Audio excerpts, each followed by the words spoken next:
Welcome to the AFL Queensland Belfast Cup Grand Final here at Coorparoo. And it's the two top teams all year playing off in this Grand Final. It's Southport up against Morningside, and it's Southport who go into attack from the first bounce, but relieving nicely there is Clark for Morningside, who will repel that attack, and streaming onto the ball. Mark not paid to Ken Abbey, but here's Brown, who's had a magnificent final series, Danny Craven, and the Morningside players certainly look fired up in the early stages of this game. They do, Richard, and Southport kicking the aid of about a 3 or 4 goal bruise to right a screen. And the ball has now been awarded a free kick to Southport side across half back for them. Luke Jenkins takes the free kick, goes wide, finds Tanderwatch there, holds up play, then decides to go along to half forward for Southport, looking for Paul Dimatuna or Geordie Arties, that should have been, but Sterling Collier, who's back after a bit of a shoulder injury, takes a great mark early in the game. Wilson just had a little bit of a look there as Duckworth butters up. Clark supported him though and drives it forward. Out in front of Tomlinson, who also just couldn't get the bounce of the ball. Back out now though to Tomlinson from Wilson. Snaps across the body, and it's a fantastic shot. And Morningside draw first blood, Richard. Yes, they do, Danny. Of course, it is slightly windy conditions here, and you did mention that the breeze is favouring the end of which Southport are kicking. But you would think that the Coorparoo ground might suit Morningside. It's a little bit smaller ground, and perhaps Morningside can close the game down. And of course, rain clouds are looking a little bit ominous also. There's been a few spots even early on leading into the game. They are. The weather report, Richard, earlier this morning suggested that there was only going to be some light, brief cloud cover with a couple of light showers at best, so hopefully we won't have a massive storm or anything like we had 2 weeks ago. As umpire Jason Baldwin prepares himself to restart play. Brisk start for Morningside. They do need to get away to a good start because Southport are the warm favourites, having dominated the competition all year. It's the Sharks moving into attack there. Georgiades couldn't read the bounce of the ball. Good desperation there by Mickey Ward, I think it is, for Morningside. Big pack of players over the ball. The Siders get a quick handball forward, but Tanderwatch is sitting back. Kicks it in towards centre half forward, one-on-one situation. Morningside player coming over the top, but here's Duckworth. Tries to loop it over the top to the goal square. There's McEntee all on his own. Now, he's hooked it across his body, and it's only the one behind. So, lost opportunity there for the Sharks. Certainly was. McEntee sat back in the goal square. Should have been a goal to Southport, but just good pressure by Morningside to get the deflection. And McEntee, with a rushed kick, which is not normally his style, would have normally put that through. But early pressure in the early stages of the grand final, Richard, of course, as we talked about, is Nick Clark, who started off well early, gets another possession, kicks it across to Justin Wilson. He goes long, attempts to go long, but it drops into the path of, fortuitously, in the path of Mickey Ward. He goes back, kicks it long to half forward, looking for Collier. But over the back, Kevin Tanderwatch reads it to the better. And he'll go back and take his kick across half back for Southport. Goes short, finds Wellington, plays on. Left kick, but cut off by Lillico. Can't afford to go too short too early in first quarter of the grand final, as you wouldn't think. As Lillico also goes short, cut off by Morrison.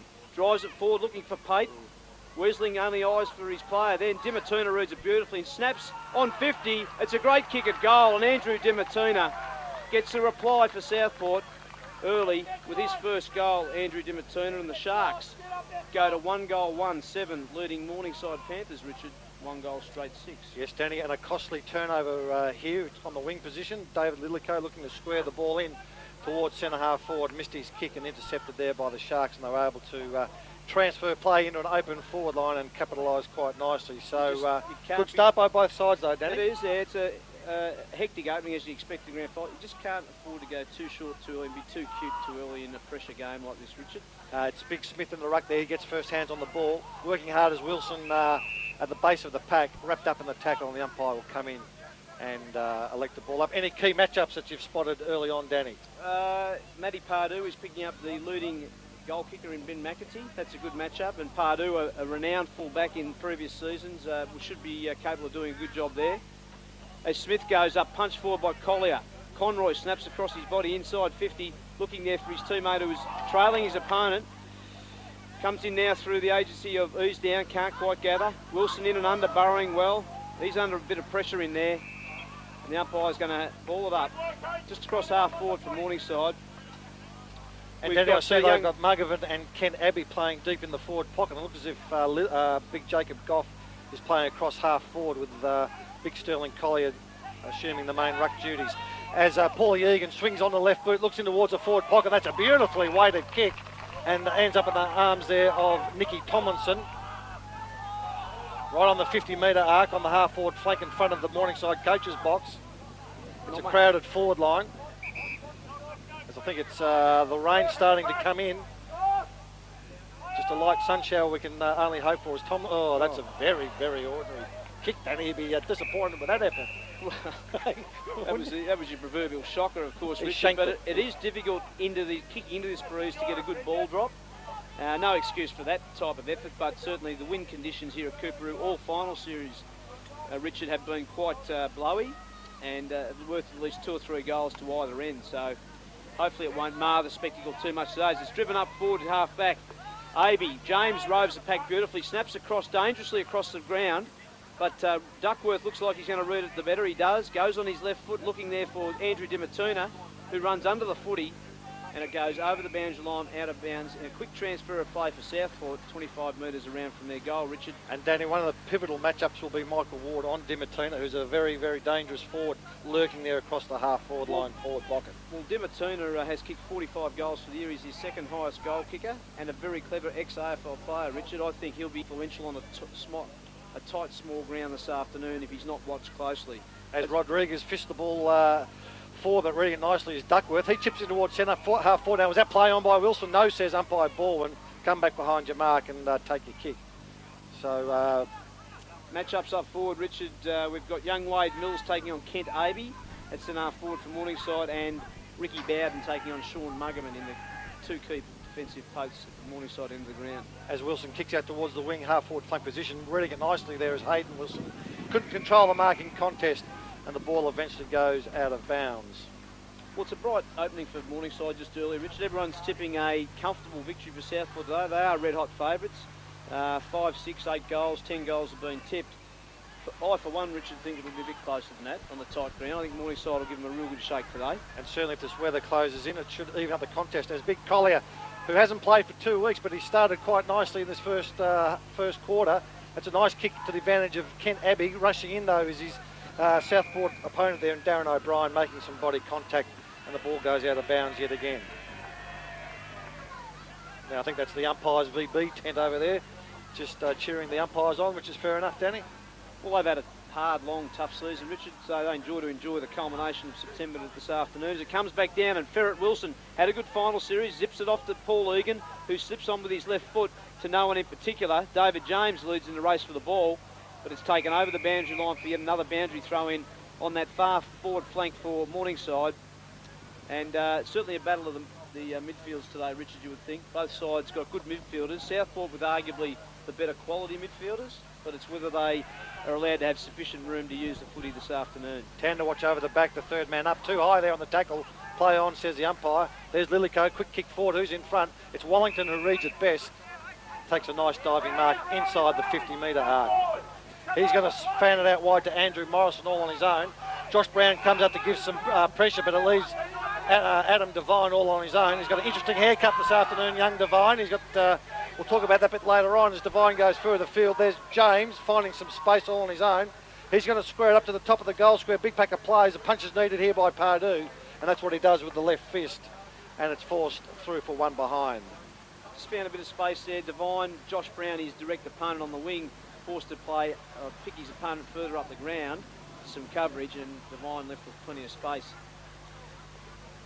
Wing matchups are very important today too, Richard, of course. Southport with James and Ryswick as their 2 nominal wingers. Devine starting there at the moment as Lillico flicks across there to Robert Green, goes with the right foot in the direction of Aby, who's just bustled off by young Wade Mills, and we'll see another boundary throw on the wing, and that's a good matchup too, Richard, with Wade Mills, a 17-year-old state player for the under-18 Queensland state side this year. Had a very good second half of the year as a solid, tight defender. That was a nominee for the National Australia Bank Rising Star Award for AFL Queensland throughout the year as the ball's flipped back into play by the boundary umpire. Interesting use of footwork there by big Sterling Collier. Eventually comes to Paul Egan, who'll use his pace. Couldn't quite steady himself on his right boot, so it was a scrubby kick. And I think that's Wellington in front. Duckworth putting it, no, there's Wellington now who'll pick it up. Quick kick on the left boot, but I think he's popped it out of bounds on the full. No, it was touched off the boot, says the boundary umpire, and the ball will be brought back into play. Another player that's had an excellent second half of the season, Richard Matty Wallington, very underrated, but been a very clever medium-sized defender, and had a very good final series and a very good second half of the year. His role on Hayden Wilson this afternoon will be very important. Half forward flank position on the outer side there as the umpire prepares to bring the ball back into play. Looks like Tandawatch and Abbey will do the ruck work, as I noticed Big Sterling Collier pushed inside the 50-metre arc. Big pack of players and the ball will be balled up. Ruck matchup's interesting today, Richard. You would think that Collier and Goff arguably have a slight advantage in the ruck. They're both very good players at this level. Jansen and Smith are too in terms of spotty size, but perhaps haven't been as strong and the same quality as Goff and Collier. So there's a chance for Morningside to take that edge as Egan drives it out of the pack and he gets another possession. He's had an early 3 or 4 touches, Paul Egan, on his wing, and it's run over the half forward line for yet another boundary throw in. Richard, we're not seeing much action over this side of the ground just at present. No, it's usually the case here at Cooperoo, isn't it? No. Or unless it gets down there towards the pocket of death. Yeah, unless the wind's blowing this side of the ground. Oh, good play by Hayden Wilson. Couldn't quite find a teammate as he went to ground. Big play, a big group of players around the ball. Play hasn't quite opened up yet. But here's Southport will relieve. Kicking into some space. Here's Brown from behind, goes the fist, was well played. Then gets a nice bounce. Now he's going to retain possession here by chipping it into green. He plays on to Conroy. Conroy on the left boot. It's a high ball to the top of the square. Big pack of players from the side was McAvan. Beautifully crumbed by Wilson. Fantastic smother. There's ease down. Couldn't quite get a hook on the ball. And umpire Brent Fuchs. Or was that umpire Troy Mavroudis down there, Danny? Well, I was a little bit unsighted, Richard. I think it might be Fuchsy. No, it's Mavroudis. Okay. As Southport play on from the full-back kick-in to the back pocket. Here's Demartina of the Paul variety. Looks further field, the half-forward flank. Just couldn't find his target there. Running up onto the contest there is Dane Carmody, who's had a very, very good final series. And if you could just pick up who's playing on Carmody this afternoon, Danny, that would be greatly appreciated. And it's fair to say, Richard, it's difficult to say that someone's had a good final series from Southport early in the game because they've only played the one game. Well, he was outstanding in that game anyway, wasn't he? That's very true. I'm being a bit argumentative, I've got to admit. Well, it's only early yet. Let's just see how the... Just warming up for later with you, big fella. Here's Lilico. He's going to be such an important player. Paulie Egan, he's had a few touches. Probably hasn't used the ball as he would have liked so far, but he's certainly getting his hands on the footy, which is encouraging for the Morningside midfield. Yeah, just been forced onto his right on a couple of occasions. And of course, his right is nowhere near as good as his left, like many left footers, Richard. And the ball gets thrown in. It's Big Jansen and Goff going for it. No, neither wins the footy. And as Scotty Oosdown comes out with it now, flicks across to Lilico. Lilico snaps across his body. Not the greatest of kicks. And there's a bit of pressure out there, and the wind conditions have also making life difficult when it comes to the foot disposal this early in the game. In fact, it's out of bounds, taken back there by Southport, driven up half forward, looking for Paul Demartina, couldn't take the mark. Coming down now, there is Conroy, kicks on his left, looking for, Paul Demartina's there actually.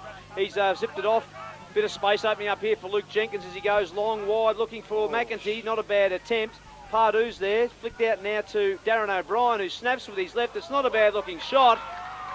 It's a great looking shot by Darren O'Brien from 40 out, and the Sharks kick their second for the afternoon. They go to 2-2, 14, leading Morningside 1-1-7. It's a 7-point ball game, Richard, and how's that for a quick transfer of play and a good result? Well, again, Conroy on the outer wing there was a little bit slow to get the ball forward. He was under a little bit of pressure from behind. He popped the kick up in the air and forced the error, and Southport were able to transfer play into an open forward line yet again. Robert Green perhaps had an opportunity to intercept. Did he hesitate a little bit there, do you think? Oh, look, I think it was just a good transfer. Like you pointed out, the open forward line, Richard, certainly made a big difference there. It's been played in the Morningside half of the ground for the last 3 minutes. Big Goff is in the ruck now for the Siders. Comes to the advantage of it. Demartina screws it around his body in towards centre half forward. Big punch required here by Dowley. He does so. Duckworth and Egan. Egan couldn't quite handle the ball cleanly. Fumbled it on the first take. Couldn't keep it in front of him, and that could prove costly as Duckworth gets the handball out to his teammate. Here's O'Brien again running onto the ball. Andrew Demartina coming out from the forward pocket area, and the ball trickles out of bounds, and quite a healthy crowd in front of the Umpires Social Club Danny, and plenty of sun beating down on the forehead. That is it. Plenty of VB being consumed. Oh, no doubt. It's a beautiful Queensland day for football, and there's a big crowd over in that general direction of the ground, Richard, which is pleasing to see. As it comes down now to Robert Green, drives with his right foot out in the wing, looking there for Wilson, but James has a diving attempt at mark, and he's awarded the, I'm not sure if it's the mark or the free kick. Didn't he go to ground when he attempted to mark? I would have thought that was a play-on situation there as he goes back and drives along with his right foot. He is a very good kick of the footy, James. Looking there for Pate, who overruns it. Michael Ward laps it up beautifully there and goes across to Green, who swings onto his left, looking for Glenn Conroy. He takes the mark across half-back for Morningside, holds play up a bit, then plays on quickly, dangerously into the middle of the ground, but it's a good kick. And he finds Scott Oosdown. Oosdown going back. All the Morningside players have run down the ground and he hasn't got a hell of a lot to go to. Decides to go wide now. Finds Conroy. Just retaining possession. But there's not much on offer at the moment as he goes again to Lillico. Lillico's got some space if he chooses to use it, and he does. Plays on quickly, goes long inside 50 looking for Mugovan. He's got some attention there from the Southport defenders.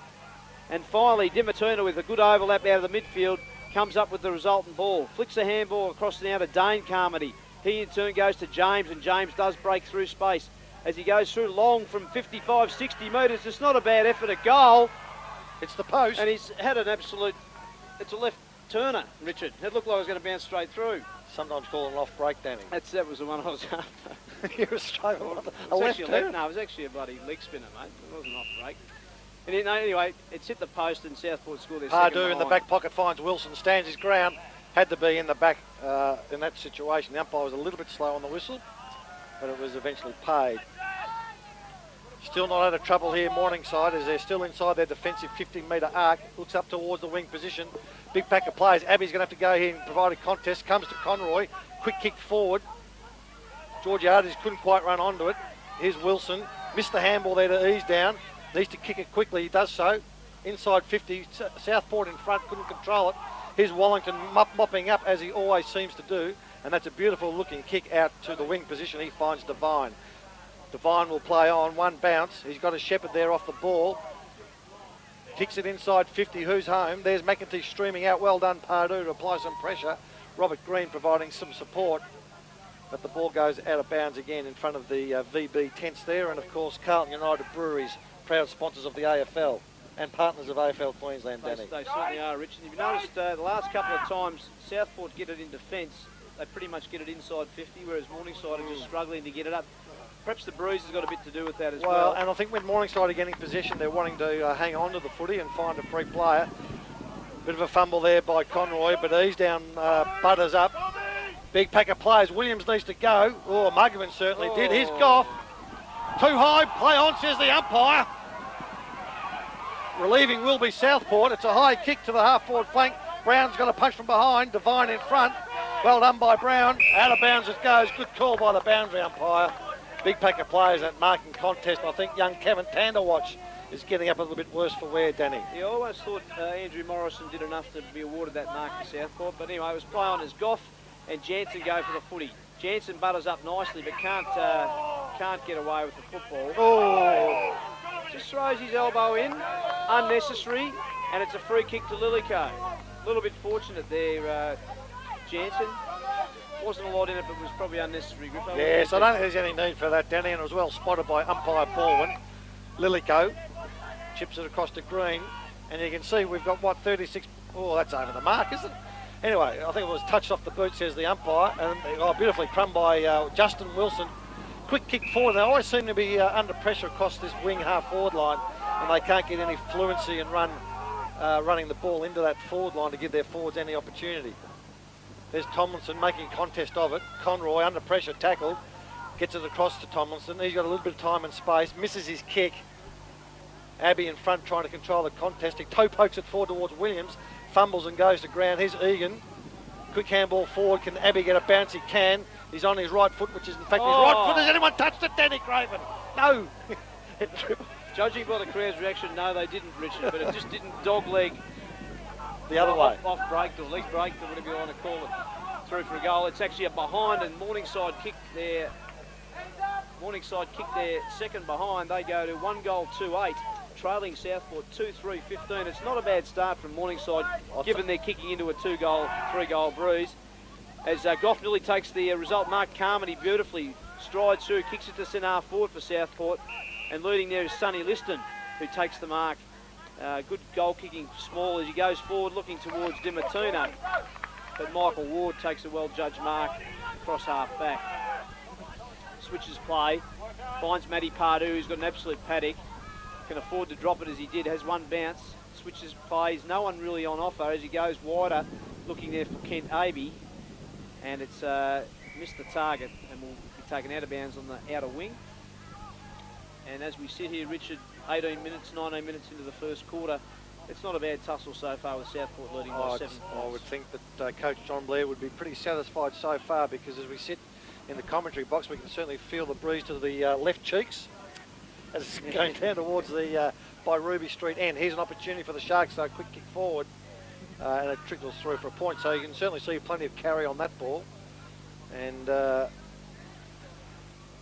think Morningside have probably done pretty well here on AFL Queensland Alphas Cup Grand Final here on Bris 31. The entire game tonight, Monday night, through Dean Davis Productions, Danny. Fantastic stuff, and great to, hopefully we'll see a very good end result to this game in terms of closeness and tightness in a final. As it's driven forward there, and a fantastic mark by Robert Green, beautiful work. I was waiting to see the fist, but he backed his judgment and took the mark. He swings it across to Nick Clark, who gathers and beautifully disposes that to Nick Tomlinson in the middle of the ground. Tomlinson starting off, looked good early, Tomlinson. Plenty of bounce on the feet.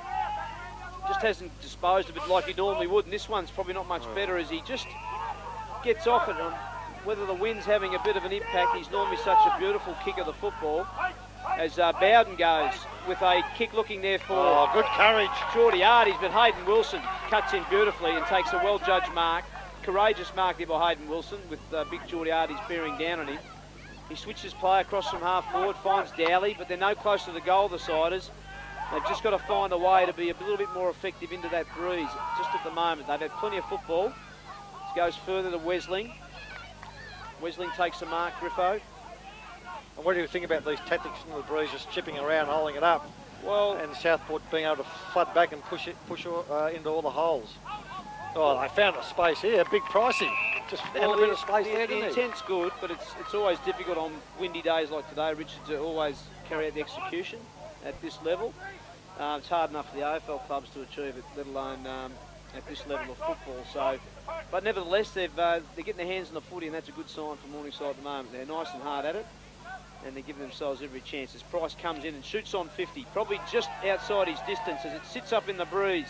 Punched away beautifully from the Southport fist, but Mugovan comes up with a footy and snaps across goal, Griff, over to Morningside's disappointment. The big group of Morningside players behind the goals, it's only one behind. Here's Southport fullback kicking, couldn't quite hit a target, but Dimattina does it well to keep it in front of himself. Looks up towards the wing position. Here's Duckworth finding some space. Needs to let him go there. And we need... It's Duckworth kicks towards the half-forward flank position. It's a nicely weighted kick.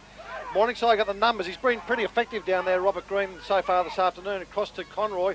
He's in a little bit of trouble here. He needs to find a target. Steadies himself, chips it up in the air, and Dowley will take an easy chest mark on their half-back flank. He looks inside, needs to find a target. A little bit of pressure there. Oh, a bit of a whack on the back of the head there. Goff stands his ground, takes a nice mark. All heart and mouth stuff, that, Danny Craven. I thought Dimatuna could have he actually seemed to pull up before he got there, and then he could have perhaps got there had he kept going full ball. Now Ward's chipped it across there to Clark. He chips it further down the field because he's got Paulie Egan. He plays on. Handball over the top, doesn't hit a target. In fact, he runs on onto himself.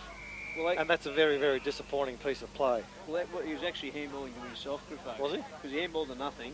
Then he realised he handballed to nothing. I was trying to find out who he was actually handballing to. No, well, then he actually had to sprint to make up for the error and ended up getting out of jail there as it ran over the boundary line out of bounds. Ball gets thrown in. Goff you're very and kind Jansen. man, I am very kind. No, that's what happened. As Lillico gets it, Conroy back on to Paul Egan. He hasn't been too bad, Egan, as he kicks it looking inside 50 for young Tommy Williams. Can't take the mark. Muggerman puts one hand out, can't gather. Rodriguez off the ground. Can't quite deliver the result for Morningside, and they kick their fourth behind. 1 goal 4-10, trailing Southport 2-4-16. It's a 1-goal ball game, Richard. 23 minutes in the last quarter. And Morningside into the first quarter, mate. Well, the last quarter we've commentated. The ball's brought back into play out wide. That's a booming kick, nearly up to the wing position. Big Goff. Oh, beautiful. Nearly took the mark there, couldn't control it. But Southport seem to have the numbers at ground level on those marking situations, but they actually get possession here. Here's Lillico, who's also been a good player. Big pack of players. Tommy Williams in the middle of the pack. Spills out. Here's Price. He's given them something up forward. Says, come on, steadies. Shoots on goal. Oh. And they've been peppering the goals, Danny Craven. I thought that was through, Griffo, and yes, they have. And they may well rue their 1 goal 5, because they could very well be 3 goals 2 or something like that. But the good signs are they're getting plenty of hands on the footy, and their midfield at the moment through Lillico and the Wilsons and Conroy and Egans are certainly got a little bit of control of the general midfield play early in this first quarter. As Morrison kicks into the centre of Cooper, it's a magnificent. It's going to get, look at that, the breeze gets hold of it, just keeps bouncing forward. Running on it was James, good body contact. Here's Williams, the youngster. Good work by Williams. And good composure, bit of a fumble there by Wesling. Puts Goff under pressure. Wesling butters up. There's Liston. Duckworth nearly over the top of Goff. Big play here. Conroy tries to get it quick. Oh, and he coughs it up. It comes to O'Brien. Streaming on goal. It's a long kick. Will it fade back? Oh, magnificent mark by Matthew Pardue on that last line of defence. And he's got such a big task on Ben McEntee. And isn't he standing up so far? And that was a tremendous piece of play. It was a fantastic mark. And particularly we talked about the exchange there being so important. Southport getting this clearance ultimately as Pardue goes back inside, looking towards the 50-metre line, can't find anyone. It's a free kick, transfer of advantage, and Carmody snaps across and McEntee takes the mark in front of Pardue. Wasn't quite sure what that advantage or free kick was. Well, he called play on advantage because of the free kick in the marking contest, which I think was against Goff. Do you think it was there, Griffo? I'm not too sure. I think Goffey was a little bit late, and maybe there was a bit of head-high contact. But anyway, the quick kick forward, and McEntee was fortunately standing in front, and he'll pop it through for his first for the afternoon. So against the trend of play, where Morningside have really controlled the play for the last 7 minutes, Southport are able to stream forward, and through the agency of McEntee, pop through what is their 3rd goal for the afternoon. And Richard, that is going to be the danger for the Siders, because as the underdogs and as the blue-collar team, as John Blair so succinctly put it in today's Sunday Mail, blue-collar team versus the Silvertails, and they're really going to have to work hard, but also not only that, be able to maximise their chances. They've kicked 1 goal 5 and been fantastic this first quarter, but yet Southport have probably gone inside 50 half the amount of times, but they are 3 goals 4, and that their extra touch of class is always going to be the danger today. As the ball goes up, and Smith and Goff go for it. Goff clears it down to Conroy, back out to Lillico. He snaps on his right foot, looking there for Rodriguez, but he's led in the race from all there by Wallington, who can't take it. Punched away further again. Back into a board now to David James, who runs across the line, drives inside 50 looking for McEntee, but Pardue brings him under the football beautifully there with his body work and takes a well-judged mark. He swings play out now to Jared Price, who's found some space and shows a turn of pace, but he's wrapped up. Goes further field to Wilson, who's got some space.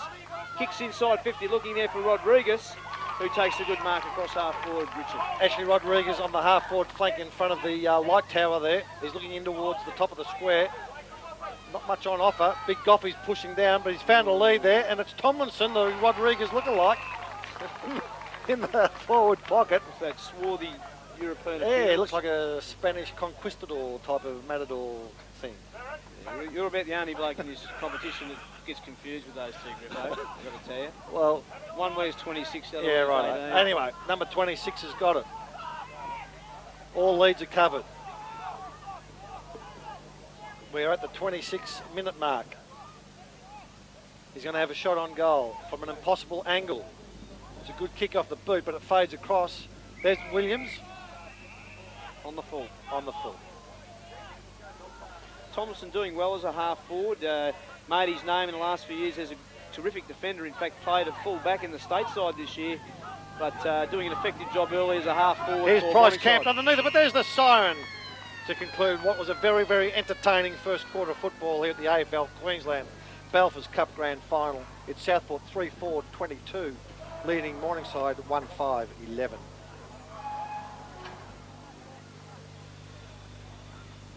I better go and get some...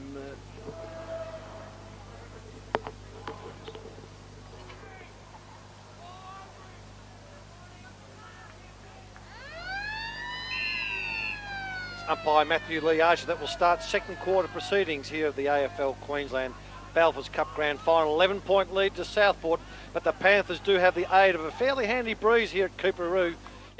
Kent Abbey on the half-forward flank. He'll want to play on quickly. Onto that left boot to the top of the square. What's he got? The big fella held on the arm there, baby. Goff. Play on calls the umpire, Wilson. I think that's Morrison down there for Southport relieving. There's a high tackle, a little bit of undiscipline there by Muggerman. Ricky Bowden actually had a great spoil and then a follow-up to get the footy himself again. Bowden, of course, missed a couple of games with a thigh injury, but right today for the grand final. I see it is heavily strapped with the thermal, whatever it is. What do you call those things, Danny? Thermoskin. Right. I forgot what they were called. Well, they were called thermoskins in the 80s. They're probably called something else nowadays, but haven't had they're very unattractive looking things, aren't they? Yeah, no, on they're the good footy value. field, we should instigate the AFL rule where anything on the legs or arms have to be skin coloured, yeah, Danny. True. That's a shocker by Regan Duckworth. In fact, almost hits the commentary box on the left boot, and once again having to kick into that tricky breeze. Interesting, Richard, this quarter, of course, Southport 2-goal advantage after Morningside dominated much of the first quarter into the breeze. Morningside really need to capitalise with their usage of the breeze and go in at half-time either on level terms or, if not possibly, ahead if they can. It's a scrubby kick forward to the half-forward flank. Nice big high ball, really not giving... Oh, now is that a throw that looked like a bit of a volleyball hit there by Glenn Conroy. There's Tanderwatch working hard. Quick handball, needs to move on quickly here, O'Brien. Oh, good courage there shown by Morningside. Now, something happening here off the ball. It looks as if it'll go to... Paul Egan and Tanderwatch. And, it looks like Tanderwatch may have instigated that because umpire Baldwin, if it is, or no, it's not Baldwin. It is Baldwin. It is Jason Baldwin has given a free kick to Egan right on the 50-metre line on the half-forward position there for Morningside, and that's a bit of good luck for Morningside this early in the second quarter. As we've talked about, Griffo, they were very good. Just going through a bit of a best player listing, I counted about 7 or 8 very good Morningside players in the first quarter to just 3 or 4 Southport, yet Southport led by 2 goals. It's a huge kick by Paul Egan, and that indicates the strength of this breeze here at Cooperoo this up. He's kicked that from 55, 60 metres out. Got the nice arc going as he ran out on the left boot, as left footers tend to do. He is a nice... And got nice purchase on the footing. He is, Griffo, and he's a nice left-footed kick. He's usually quite accurate. Today hasn't been his best efforts in his foot skills in that first quarter, but he did get plenty of the football, which is a good sign for him. And how do you see the battle of both midfields so far? Well, at the moment, to date, as I said, Morningside are well on top in terms of their possession rate around the midfield, but Southport have been the more effective when they've gone forward. As Smith and Collier, no one can win it, but Lillico comes up, and he has been a very good player so far in the match. Goes forward to Tomlinson, who's also been an effective starter at half forward for Morningside. And that was intelligent play by Lillico because he just kicked it up into some space for Tomlinson to run into. And here he goes onto the teeth of Cole. Oh, up behind there is Muggerman, read it better than most. And the crowd behind the goals are very excited by that, and this is an excellent start by the Panthers. Yeah, it's a good start. They carried on from where they left the first quarter, and certainly their real, desire this quarter, Rich, is obviously get plenty of score on the board, but to go probably as long and as quickly as often as possible inside 50, because if they go in there often enough, they will score. They've got some reasonable forwards up there. As Sean Muggerman comes in and delivers from point-blank range and kicks his first of the afternoon. Morningside's third goal, they go to 3 goals 5, 23, leading Southport 3-4-22, and they're actually in front. They certainly are. Now, tell me about the importance of Lillico in this centre square clearance situation. He's been absolutely pivotal so far. Who's that again? Lillico. What are you looking at? I was a bit distracted by a fellow person in the commentary box here, but he's been very good so far, mate. He has. Very good out of the centre square and in and around the scrimmages. him and Justin Wilson have been very effective getting those centre clearances. It comes down to O'Brien, who's wrapped up in a tackle, and Conroy, Wilson, Lillico, Egan. Have they been a bit harder in the clinches, Morningside, Well, yeah. whereas the Southport boys have relied on a little bit of, you know, just General sitting free off, play. sitting off Yeah. the play and waiting for it to come out to Yeah, them? probably a fair comment earlier. I reckon Morningside have looked slightly the harder of the two sides. They just had some couple of good finishes as we've talked And there about. he is again, Lillico. He'll get a quick kick forward. Ease down, gets a high bounce. He controls it nicely to the big fella Collier who ran on. He bombs it in towards the forward pocket. Sitting back there running onto the ball is Wade Mills. But the ball eventually goes out of bounds in front of the VB marquees. And not a bad crowd here this afternoon, Danny. It's a fantastic crowd actually, Richard, and probably one of the bigger crowds we've seen at AFLQ in recent times. Both sides heavily supported, a couple of the more traditional clubs of this competition. And Well, it is a arch return rivals to the 80s with the likes of Blair and Dare coaching the respective Yeah, teams. they coached each other back in '83, some 21 years ago, or thereabouts. No idea, mate. Well, apparently they did, Griffo, They and did. if you read all the local media reports, they did, and arch rivals, and good to see him back in battle again today in such a traditional hit-out. And that man again, Dave Lillico, snaps across with his right foot, back out now to Cameron. Cameron across to Paul Dimaturner, and he has been one of the better Southport midfielders to date. Flicks it back now again, further afield to Morrison, goes forward looking for McEntee, Play who on. just falls over his own feet, and umpire lets play go on as Ward and Dimatuna go for the football, and it's taken over the boundary line, and it'll be a boundary throw in just around from the Southport goals. How did you see that marking contest with Pardue on McEntee? Play on the No, I right thought it was call? fair enough. I think they've sort of tripped over each other's Yeah. feet a bit, so I think that was a fair call to let that one go. As it's balled up, thrown back in now. Wesling and Pate going for the footy. Neither can get it out, and we'll see another ball up, another boundary throw in on the half-forward line for Southport. But certainly, as we talk, Richard, they're looking good, the Siders at the moment. Oh. If they can really maximise this breeze 5 minutes in the second quarter, they could possibly go in with a reasonably healthy lead at half-time if they can maintain. Well, one of their the things that we intensity. spoke about last week, Danny, was the fact that Morningside will come in finals hardened after 3 consecutive finals matches. And, of course, Southport, as you rightly pointed out a few minutes ago, only having the one game. And this is their second game. So maybe, you know, Morningside are just upping the tempo and their finals hardened. No? Yeah, no, that can be true. I guess too. The other thing that can happen, of course, is that Morningside, if they don't make the most of their opportunities in the first half, they may well tire in the second half because they have had a hard finals campaign, and Southport's legs of rest may mean that they've got a bit more in the second half. It can work both ways, I guess. As So- Devine kicks it high to the half-forward flank, big pack of players, no one can control the marking contest. There's Robert Green, who's been pretty reliable down there. Ease down, stands up at the tackle. Well done, gets it back across to Green. Needs to find a target, but I think he might have put that one out of bounds on the full, and I think that's boundary up by Danny O'Donnell over there, is it?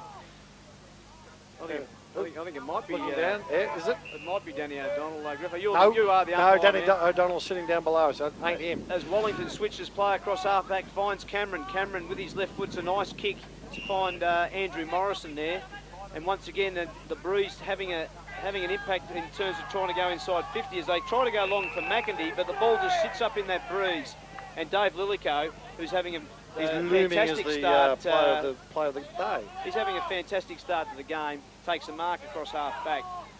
And will just weigh up his options here.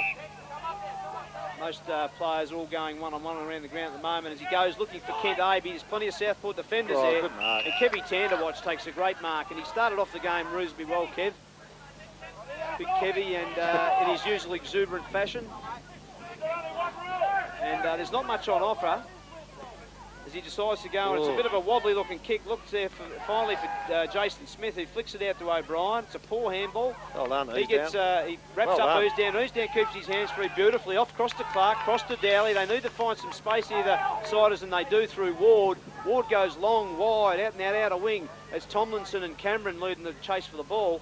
And Mugovan almost just can't quite cleanly take it up, but butters up nicely now. It's a left hand across to his teammate there, and Joshy Brown, who runs into an open goal with speed and kicks it through, Richard. Fantastic work by the Morningside. Well, it was fantastic work. It would have been quite acceptable for the player back here on the half-back flank to have coughed the ball up but he was strong in the hands. He withstood the tackle, stayed composed, and they shared it around, created some space. And I thought the boy out wide there, was it Tomlinson or the other fella? Yeah, Nick Tomlinson. Yeah, it was Tomlinson. He ran onto it and created the contest. And Muggerman, I thought, went one-handed initially. That should have gone two. Came back to him, and it was a tremendous piece of play. It was a great amount of work, Richard, and certainly the wind is aiding in that transfer of play from one end to the other. But nevertheless, the Siders, they're looking good at the moment as Collier knocks forward, who's down going for it. O'Brien works in hard. Lee Ryswick butters up with the left foot and drives inside 50. Not a bad-looking kick as Pate's almost infringed from Wesling. Butters up nicely, flicks it out to Dimatuna, who overruns the ball. He just can't quite pick it up, does so now. Just holds his ground, swings onto his left and just kicks it up and under, looking for any Southport forward. Oh, big fat man in front. Is it man in front or what? No, McEntee claimed that. Ben McEntee. Fair enough, yeah. And when I said any Southport forward, well, obviously McEntee is the Southport forward. Was there a fist coming in there from a Morningside defender? Or? Oh, they had a crack, but I don't think at the end McEntee just read it the better. He is very good in that vertical leap marking contest, Richard, and you certainly can't try and take him on and beat him in that capacity without, from a percentage point of view. As McEntee runs in, shoots from 40, it's a tricky bruise. Ball holds up, but it's not a bad kick. It's held up nice and straight and creeps over the line for Southport's fourth. And Southport go to 4-4-28. Trailing Morningside 4-5-29. It's a 1-point ball game, 10 minutes into the second quarter. And that was a good bit of work there by Southport to kick that goal. Yeah, plenty of power out of the centre square situation. In there at the moment for the Siders is Easdown, Wilson and Conroy. For Southport, Dimatina, Carmody and O'Brien. Interesting to note, Richard, Nick Tomlinson, who started off the game brightly as a half forward, has had his opponent in Luke Jenkins taken off the ground, and David Cameron has replaced him in an effort to quell his dominance early in the game. There's Georgiades streaming on the ball, gets a handball over to O'Brien, a bit of a fumble there. Another fumble by Easdown. Green always seems to be there to support his teammate. Been good today, Abbey Green. can to watch from the side with a double fist. Here's Williams. Needs to keep the ball in front of him. Lilico providing some support. Big pack of players. No, he didn't drag it in, I don't think. He did drag it in, according to umpire Paul. Now, so, Richard, you must be careful there commentating on what? Club boxes. Thoughts. I didn't think he did drag it in. Maybe he did. Well, he obviously did. That's how the umpire deemed it. I don't think he dragged it in. He actually fell on top and elected not to move it on. Anyway, we could pontificate over that one for days. We could indeed. But Lilico gets another possession and chips it to his fellow midfielder there in Conroy, who's taken a mark right on the 50, but on a very acute angle. I think he sort of half fancies himself here, the Grinner. He's not a real powerful kicker. He's going to get close to the man on the mark, but it is that's a fantastic looking kick. It's right on the goal line. Gee, he allowed for the win beautifully there, didn't he? He was right on his distance, and he almost floated it over the line. Great effort there by Glenn Conroy, but it's only the one behind. And Morningside go to 4-6-30, leading Southport 4-4-28 in this absorbing classic battle so far in the second quarter of the AFLQ 2004 Grand Final. Good mark there. Good mark there by Smith, but wasted possession there by Southport. I think on that occasion it was David Cameron, and the ball's on the true centre wing position. Lee Ryswick with the job on Justin Wilson after Wilson's good first quarter. Collier, big fist forward there by the big fella in Jansen. Green, looming as one of the best defenders on the field. Nicely read by Wallington. Onto that left foot. That's Georgiades. Well done by Dowley. Held on, says the umpire. Look, well, he did defensively just give him a bit of a tug, but it wasn't a hell of a lot in it, was there, Griffo? It was a bit like that one Friday night. It's a final. Let them play, Danny. Yeah, I think so. I think they could have let that one go. But nevertheless, it was there, and the umpire, on a technicality, has deemed that to be a free. And Georgiades, with not a lot on offer, he's going to probably go long to the square.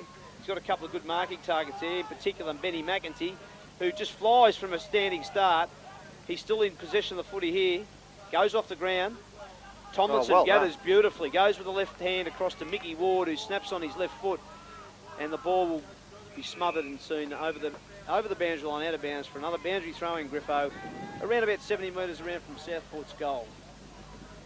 What do you reckon, big fella? I reckon it's a very, very good game of football. The intensity is good, and I think the crowd will be enjoying what they're seeing. And I hope the viewers on Bridge 31 are enjoying this exclusive replay of the AFL Queensland Balfours Cup. And there's another holding the ball decision for not moving the ball on in that situation, Danny. And umpire Baldwin is hot to trot on that one. It's the big fella Collier, who hasn't played for a couple of weeks. He's electing, indicating that he's going to kick it long. That's exactly what he does. It's a high ball towards centre forward. Oh, something's happened there in the marking contest. Not spotted, and Kevy tender watch. Across the half back line there. What's he got? Chips it up high in the air, holds his ground nicely, and that's a strong mark there by Jansen. David Jansen, the former Queanbeyan ACT player, goes forward with his right foot, looking to half forward there for his teammate and Geordiades. Clark comes up. James beautifully cuts off, intercepts that ball, keeps it in front of him.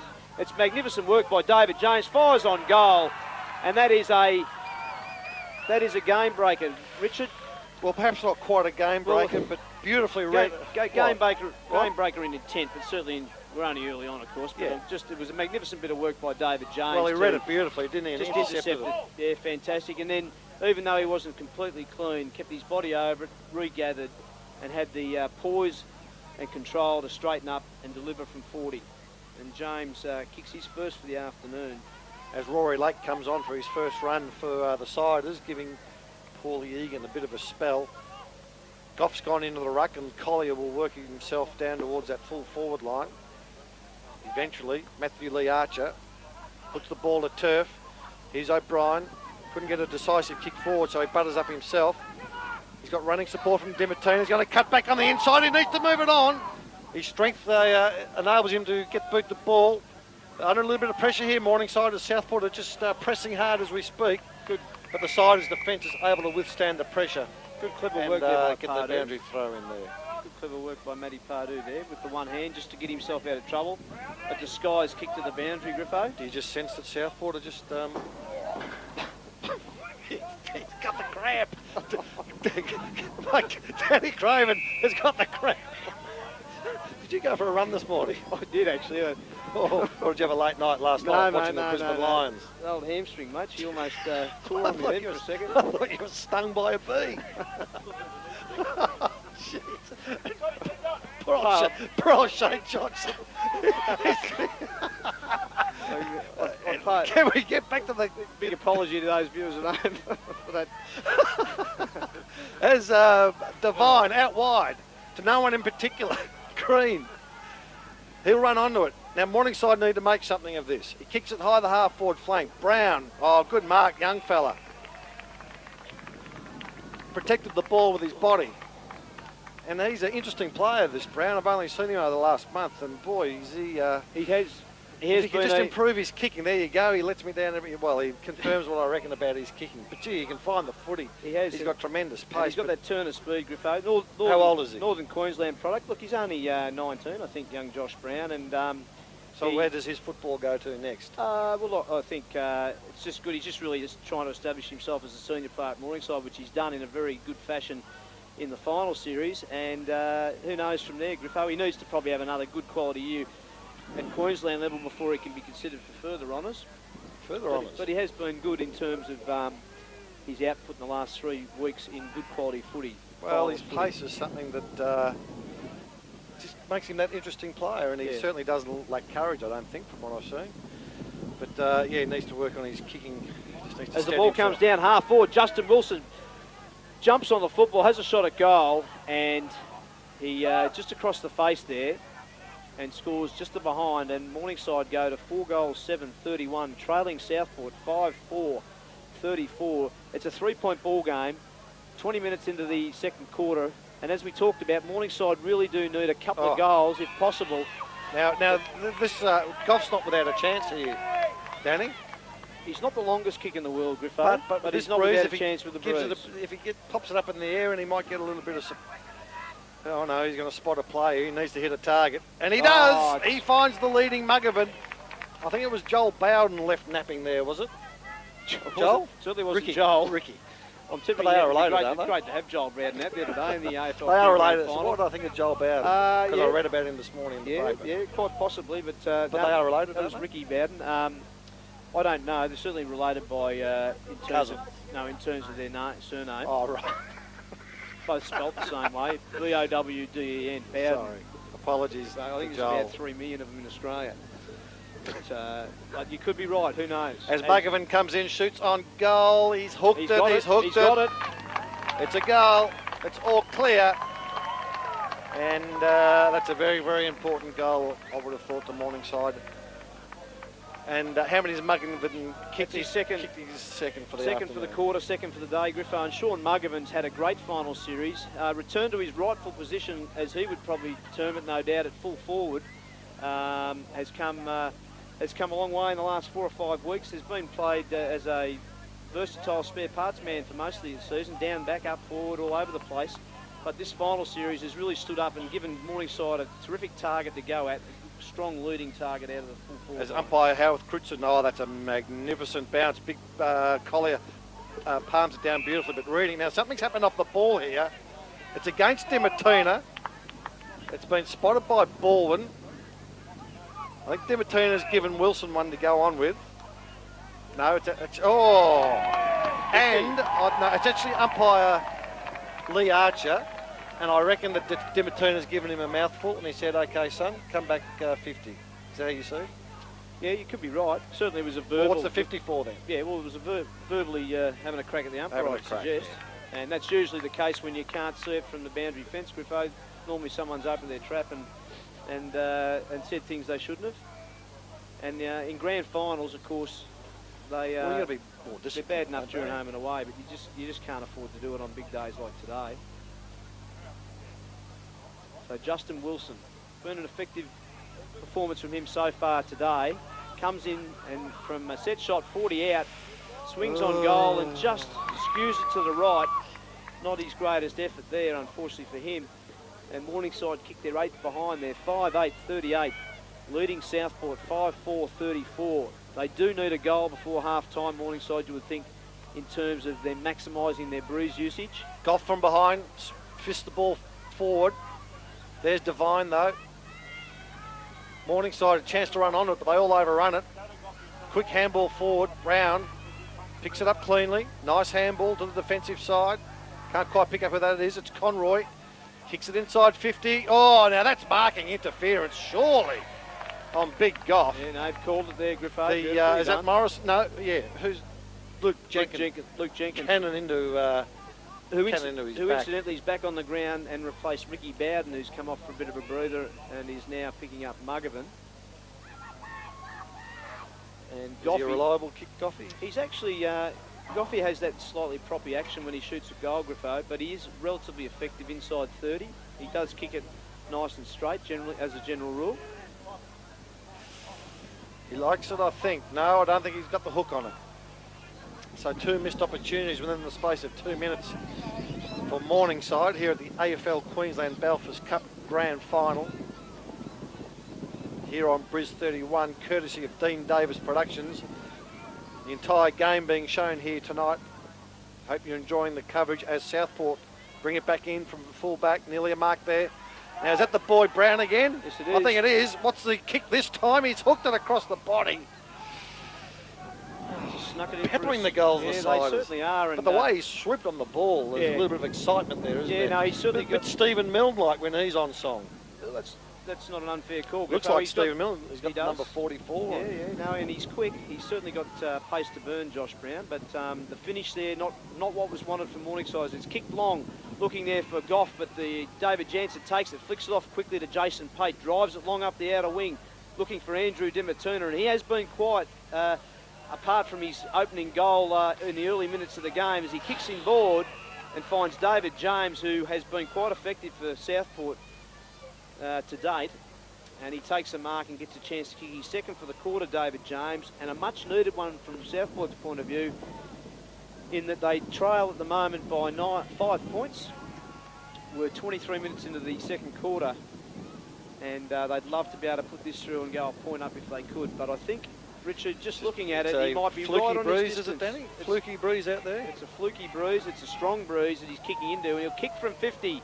It's a high Sits ball. it up there, and it was a difficult shot, and in fact it's out of bounds on the full, just outside his distance there. Much to the delight of the Morningside reserve grade, Yeah, who camp very close to the Coca-Cola tent up there, no doubt having plenty of Coca-Colas this afternoon.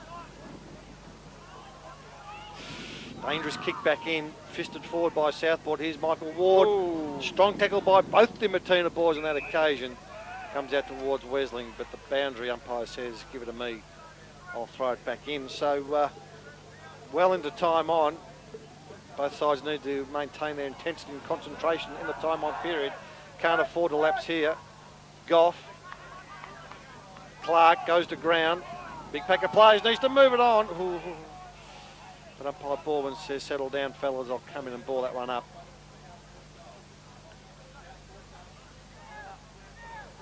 Still in the danger zone.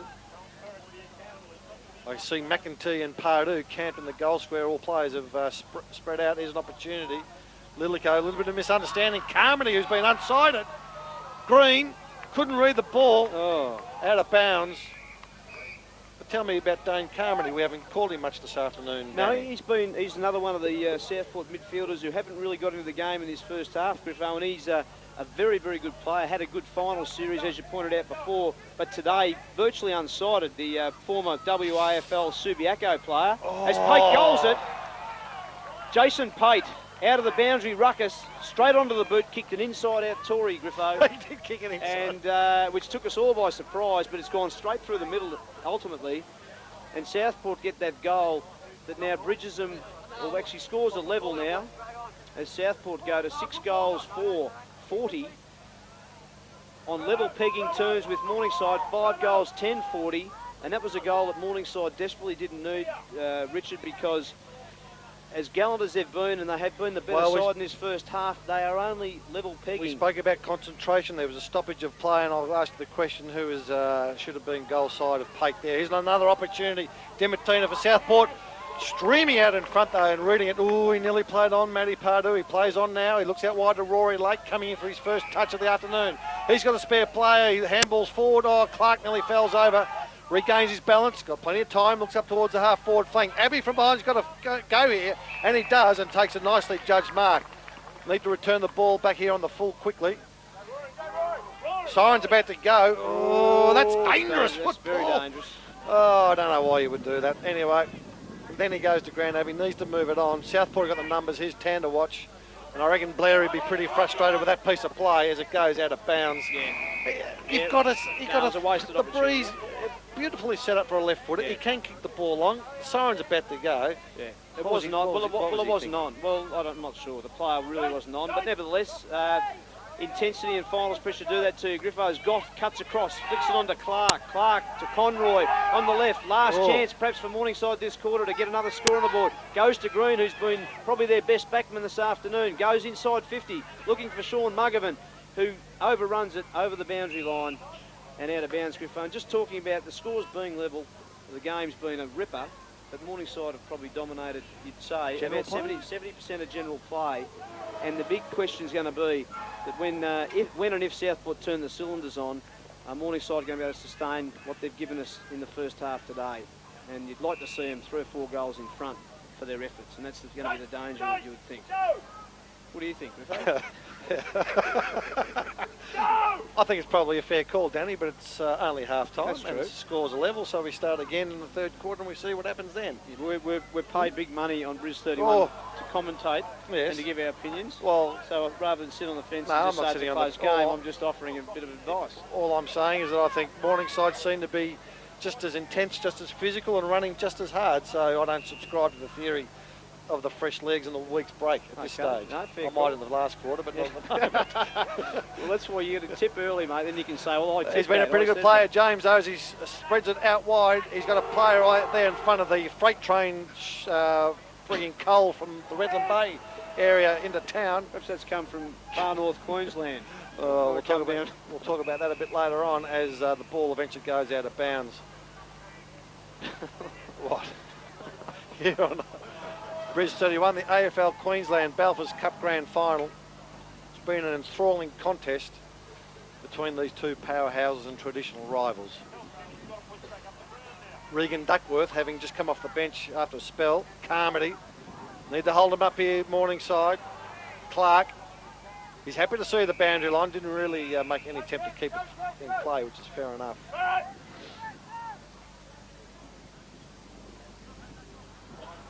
In front of the QRDC sign there, here at Cooperoo. Good conditions for footy, not too hot, bit of a cooling breeze. Green had plenty of the ball across half back. Oh, nicely read there by Wallington. Playing in front there, kept his eyes on the ball, plays on, looks in towards centre half forward. Someone's going to have to go to the punch here. No one could get a real fist on it. There's Liston streaming onto the ball. Oh, putting his head over the ball nicely there. Can't quite pick up that player. Comes out to ease down. He bundles the ball forward. It's eventually going to come out there to Wade Mills. He runs onto it nicely. Goes out wide towards Devine. Goes to ground. Should have tried to move it on. Who's that? Is that little Brown? And there's the siren sounds to end a magnificent first half of football, the AFL Queensland Belfast Cup Grand Final. It's Morningside, 5-11-41, leading the Southport Sharks, 6-4-40.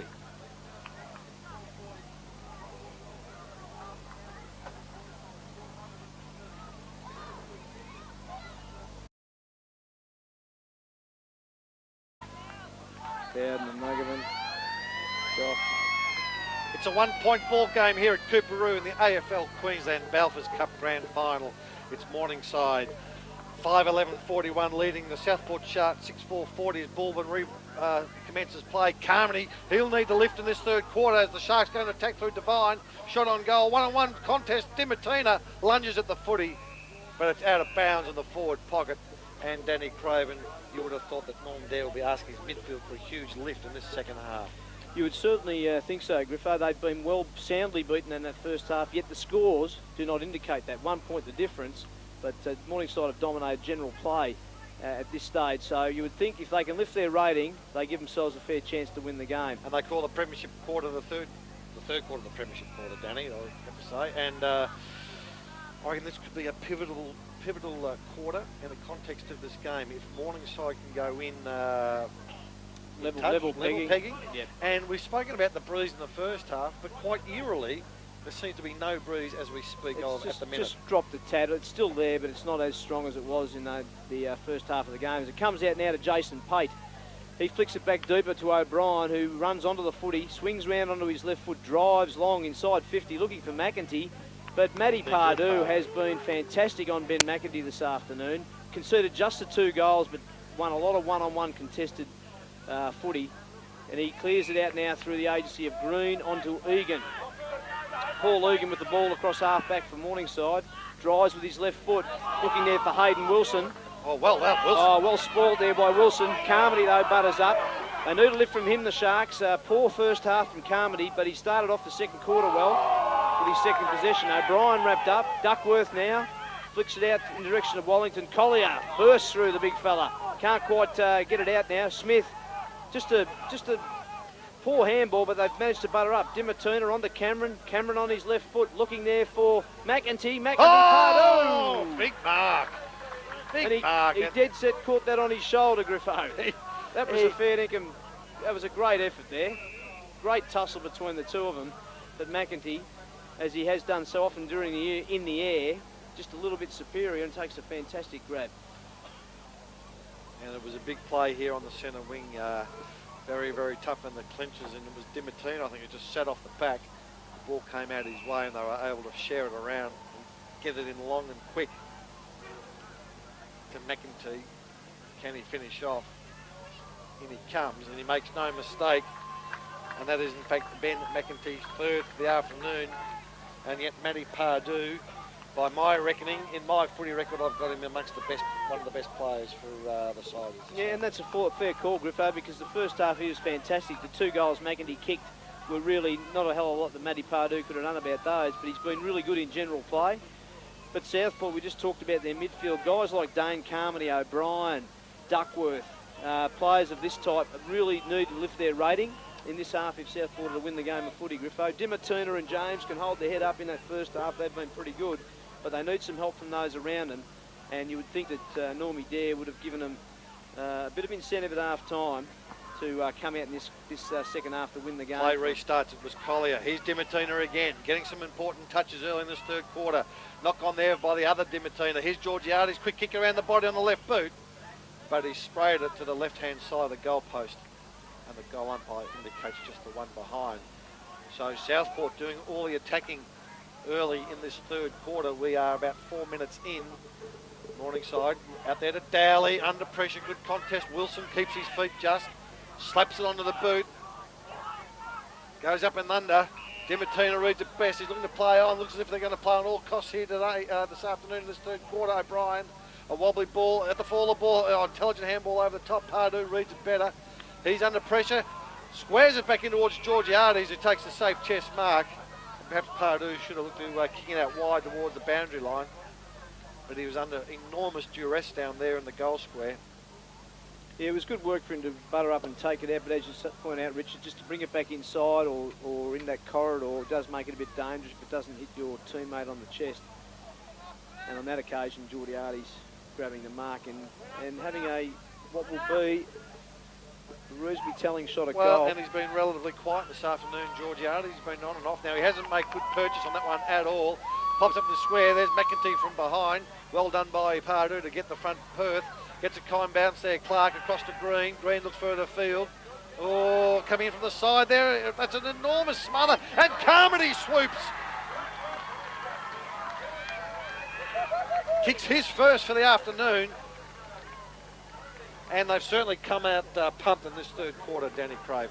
They have. Signs very good for Southport early in the first 3 or 4 minutes. We expected certainly them to give a bit more of a yelp than they have in the first half. It's funny, Richard, we're sitting here and saying how poor the overall better players have been for Southport in the first half, and Morningside have dominated 70% of general proceedings, yet the scores were level at half-time, which is the amazing thing. They've just been a tad more efficient when they've gone inside 50, and you would expect that if their midfield can lift, it gives them a chance in this all-important third quarter. There's Jansen getting the fist there. Coming off the wing position was the Southport player. There's Green, gets a handball on the ground. Running onto it is Wilson. Looks out towards the half-forward flank, misses his kick. Bowden's out the back, he'll butter up. Mugovan in from behind, a good tackle there by Tomlinson. Forces the spillage, and the ball goes out of bounds. There's a bit of contact there between Bowden and Mugovan. Ball back into play, Jansen from behind. Well done, Goff gets palms the ball down towards Lilica, I think it is. But Devine is happy to see the ball out of bounds as it's Southport 8-5-53 leading Morningside 5-11-41. This AFL Queensland Balfours Cup Grand Final day. There's Jansen, tan to watch, should run on it, paddles in front of himself with one hand. He's got the pace to break free. Straightens up in the right boot. Dowley from behind will need to go to the fist. Georgiades in front. There's Pate. Nice clean take too. He's got running support from Tanner, which he ran on. Takes his time.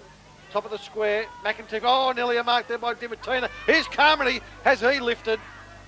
Oh, but kicks it across his body. And Carmody is all of a sudden looking very, very dangerous up there. Something has happened off the ball here.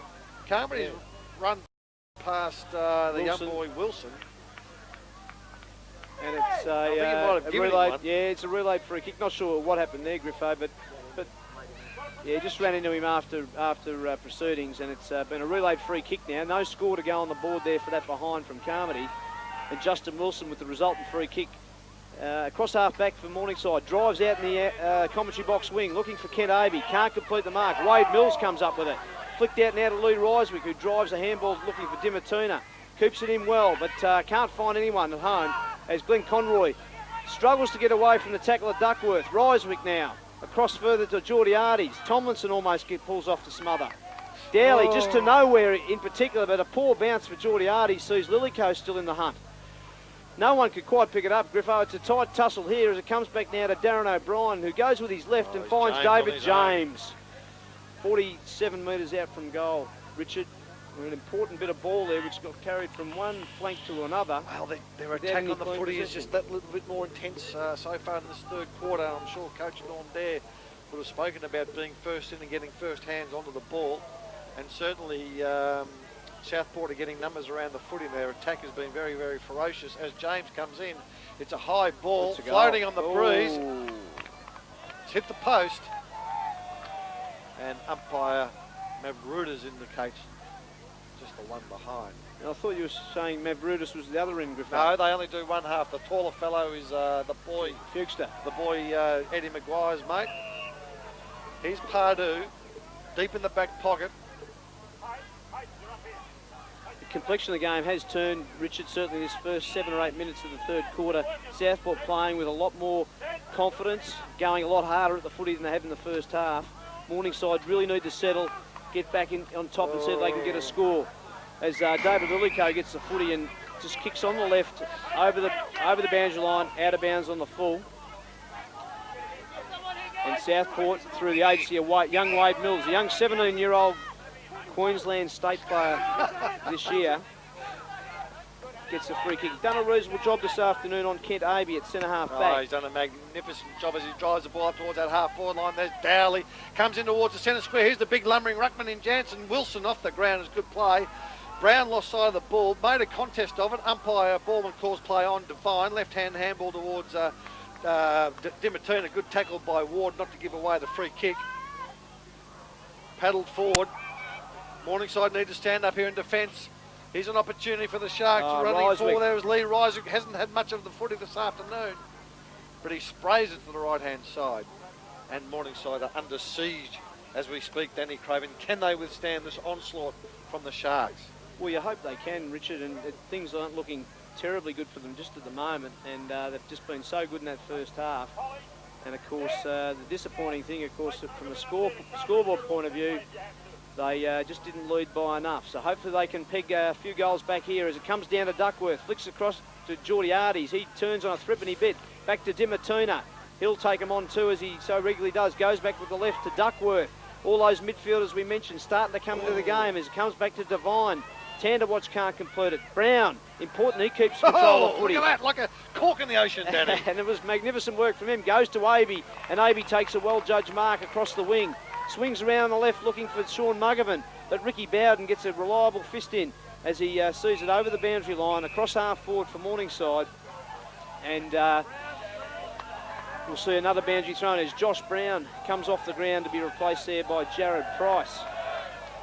Ball thrown in. Jansen, Goff flicks it out to Hayden Wilson. Haven't seen much of him this afternoon, Danny. No, been a bit quiet. Dimatuna, though, we've seen a bit of him, and he's got another possession. Drives forward, looking there for Jason Pate. Ferret Wilson in hot pursuit of him, but it comes up now to Lee Riswick. Flicks it out, looking for Duckworth. Overruns it. James now. Tackled when he didn't have it. Umpire says play on, as Wesling flicks out a handball to Price. Must go inboard to Egan, and does. He goes further field on the left. Now they've got their running game going, Morningside. Wilson held on to it for too long. Perhaps not enough talk from his teammates. Lost opportunity, Hayden Wilson had support on his outside, but really needed inside, didn't he? Yeah, really needed his teammates letting him know that he was hot, and he was either going to kick it quickly or give it off to them. And we're at the 10-minute mark of the third quarter. Umpire Matthew Lee Archer will bounce it up on the half-forward flank position here on the commentary and coach's box side of the ground here at Tooparoo. Southport fisting the ball forward. There's Riswick over the top of it. Wilson buttering up. Could have been held on there. The play advantage should be called by umpire Lee Archer. Here's ease down. He squares the ball up. Who's he got? Abbey in front. Good contest there. Who's out the back? Tomlinson. Well done by Bowden. Streaming out from the full-back position. Sees the ball safely out of bounds. But it is inside the forward 50 for Morningside. And you would think, Danny, that they need to capitalise here to stay in touch. As the ball spins back into play. Big Collier reading it nicely as Wellington coughed it up on the tackle. No one getting down to pick the ball up. Comes out towards Dimatuna. Puts his nose over the footy. Tries to barge his way forward. Holds onto it, which is good work. But it comes out to Wilson. He gets a quick handball. Can he pick it up? Big Collier settles himself on the right boot. Goes long on goal. Ooh. But he hooks it across his body. And the goal umpire indicates the one behind. Isn't it amazing, Richard, where everything's so tight around the scrimmage and it comes out. Collier had a good 20 metres clear there and had an opportunity to put him in front, put him back in with another goal for the third quarter. But it was a difficult shot. Andrew Morrison preparing to bring the ball back into play. He's going to go long towards his half-back flank. Mills, Green from behind creates a contest. Good work there by Wallington, gets to his feet quickly. Goff in there providing a contest. There's Egan, ball out of bounds though. Good call by umpire Danny O'Donnell. Now you are the king of the umpires, Griffo. Yeah, that's I say it every week, mate. But you really do know your such umpires, an mate. important part of the game. As Goffey comes off for a bit of a breather early in the third quarter. Umpire O'Donnell flips the ball back into play, and that's a beautiful deep throw in. Duckworth. Clark toe pokes it. Unfortunately goes to O'Brien. High ball, the half-back flank. Dowley from behind goes the punch. Pate crumbing it beautifully.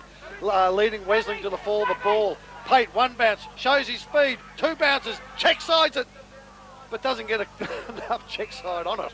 And it goes out of bounds. It was a fantastic run, wasn't he? Really took him on. He had three Morningside players in pursuit. Poor old Paulie Wesling really struggling to keep up on the pace department, and he is so dangerous when he runs onto the ball. He is quick, Pate, as he ball's transferred back in now to Michael Ward. Casually handballs it to Green, but had enough time to do so. Green looking there for Wilson. It's a bit of a floating kick, and Wilson dives, arms outstretched. Can't take the result mark, and it's going to be a boundary throw in at half forward for Southport. Southport leading 8-8-56, Danny, as Harry Beitzel used to say. To 5-12-42 at the 12-minute mark of the third quarter. As Smith and Collier do battle. Nick Clark in there, it's off the ground. Paul Dimatuna, he's come right into the game this third quarter. Great smother. If he wasn't in it in the first half, as Wallington gets it, kicks it across the ground looking for Devine. Price going for the football. He leads the race for it, knocks it towards the boundary line as a true defender should. And boundary line's always your best friend in that situation. It certainly is, although in this day and age of AFLQ, Griffo, you can't deliberately do it. And that was a well-disguised knock to his friend there. As the ball gets thrown back in, we've got Smith and Collier doing battle. Collier knocks it forward for Morningside. Running onto it is Carmody, who's really lifted his rating this quarter. Comes across to his Southport teammate in Devine. Dimatuna turns on a threepenny bit. He's been good so far. Kicks it forward inside 50. Nick Clark, though, reads it to the better, and he's got some support here now in Michael Ward. Chooses to not go with him and almost gets wrapped up. There's hearts in mouths here, as and no doubt for Morningside supporters, as Green clears, looking for Jared Price, and it's a great mark by Jared Price. Out and out outer wing. 15-minute mark, Danny. They're holding up pretty well, the Siders, as the breeze is favouring the end of which Southport are kicking. And they'll be, now that is a costly error when you do that, man, in the mark stuff. Anyway, let's let them in. Southport unable to control it. David Cameron palling in front of him. Bursting through on that occasion was the big fella in Green. There's Tomlinson, too high on the tackle, says Baldwin. Green runs on because advantage was paid. Should have pushed back, or young Tommy Williams there, but never mind. Another error. Regan Duckworth. Dimatuna, is it? Bursting through. Got his handball just in time. Clark. Dispossessed on the tackle. Duckworth again. Big pack of players, and the umpire will come in and ball it up. And after that little 5-minute burst by Southport at the start, Richard, game has levelled off, and it is important in this next 10 or 12 minutes of the third quarter that Morningside are able to hold ground and, if possible, peg some back, Griffo. Collier stands his ground. The ball spills out to Carmody onto his left boot. Dimatuna. Both players go to ground. Here's Pardue. Matthew Pardue, and he's happy to see the ball trickle out of bounds. 5-12-42 Morningside. Southport 8-8-56, 17-minute mark of this third term. Morningside are still in touch to give themselves a real chance in the last quarter, as they will be kicking to the scoring end. Jansen hits it to the hot spot. Carmody running onto it again, as he's already done a couple of times in this third quarter. He has certainly lifted himself. That's his third shot, Griffo, from that very position. He just had it across the right foot. So who should be touching him there? You know, you get your hand across and stop his run. I think Scotty Oosdown was his direct opponent then, but they are changing regularly off ball at the moment as it comes up. Oh, look at this. Sonny Liston runs into the easiest of goals from the boundary throw-in. And that's enough to break the heart of any true blue Morningside supporter, as Southport kicked their 9th goal. They go to 9 goals 8, 62. Leading Morningside 5 goals 12, 42. It's a 20-point difference at around about the 18-minute mark of the third quarter, and that was a goal that Morningside certainly didn't need. And Sonny Liston as he's done a few times this season, been pretty good inside 50, and he kicks his first for the afternoon. And one would hope from Morningside's point of view that they actually can bounce back and get this footy back. Ball and starts play. Collier gets the fist slightly forward. Held on there was Conroy. He gets the free kick, plays on quickly, loves to get on that left boot, even though he is right footer. That's a scrappy old kick, really not giving anyone much of a chance. Tommy Williams fisted forward, which is good play. Here's Wilson, he's going to handball across. Ken Abbey runs onto it on the left boot, across the body. It's a goal! It's a magnificent piece of play, Danny Craven. What exciting stuff by the Siders to respond to the goal to Southport. Oh, that's a fantastic. It's a fantastic answer, Richard, and they really did need that. They couldn't afford to go any further without scoring a goal, and that is their first goal for the third quarter. And great finish there by Kent Avey. Great work by the Morningside midfield to get that footy going forward. And that keeps them alive, the Siders, as they go to 6 goals, 12, 48, trailing Southport 9-8, 62. It's a 14-point ball game. We're 20 minutes into the third quarter, and Big Jansen and Goff go at it again. Goff down, almost down to Woosdown, but David James reads it to the better. He's wrapped up in a tackle, goes back to Carmody. Carmody to O'Brien. Good work by them as they drive it forward inside 50, looking for, courageously going back there for Southport. Get it on. Geordiades, but couldn't take the mark, and in fact it's a free kick picked out of that fracas there by Paul Wesley. Don't look at that, Griffo. Fracas, mate. I know it wasn't a fracas, you know. Anyway, here's Morningside. They've responded since the early onslaught from Southport. Out wide, Tomlinson and Cameron. Cameron leads the race for the ball. He gets a left-hand handball, but it's intercepted by Big Goff. It's come to the ground. Who's that down there? Is Rodriguez. That the Rodriguez. All on his own. Not too sure what happened there, but how he actually got on his own. He certainly found, I think, some of the Southport players had left. Well, it was an errant handball by Cameron. It was beautifully intercepted out there. I thought it was Big Goff, but it may not have been. Now, Ash Rodriguez has been an important goal kicker for Morningside all year, Richard. He's kicked 36, their second highest goal kicker after Sean Muggerman, who's kicked 54 before today and 56 with his 2 today. But Rodriguez, he's usually a pretty decent finisher. Let's hope he is on this occasion. As he drives, it looks like it's coming back. It has come back. That's a magnificent goal. Ash Rodriguez, if ever he needed to kick a goal for Morningside, it was at the 21-minute mark of the third quarter, Griffo, because... And Danny, this is the AFL Queensland Grand Final we've been waiting for years. Yeah. We've had some one-sided contests. Yes. Mount Gravatt, when they won, what did you win by that year? Oh, about 10 goals.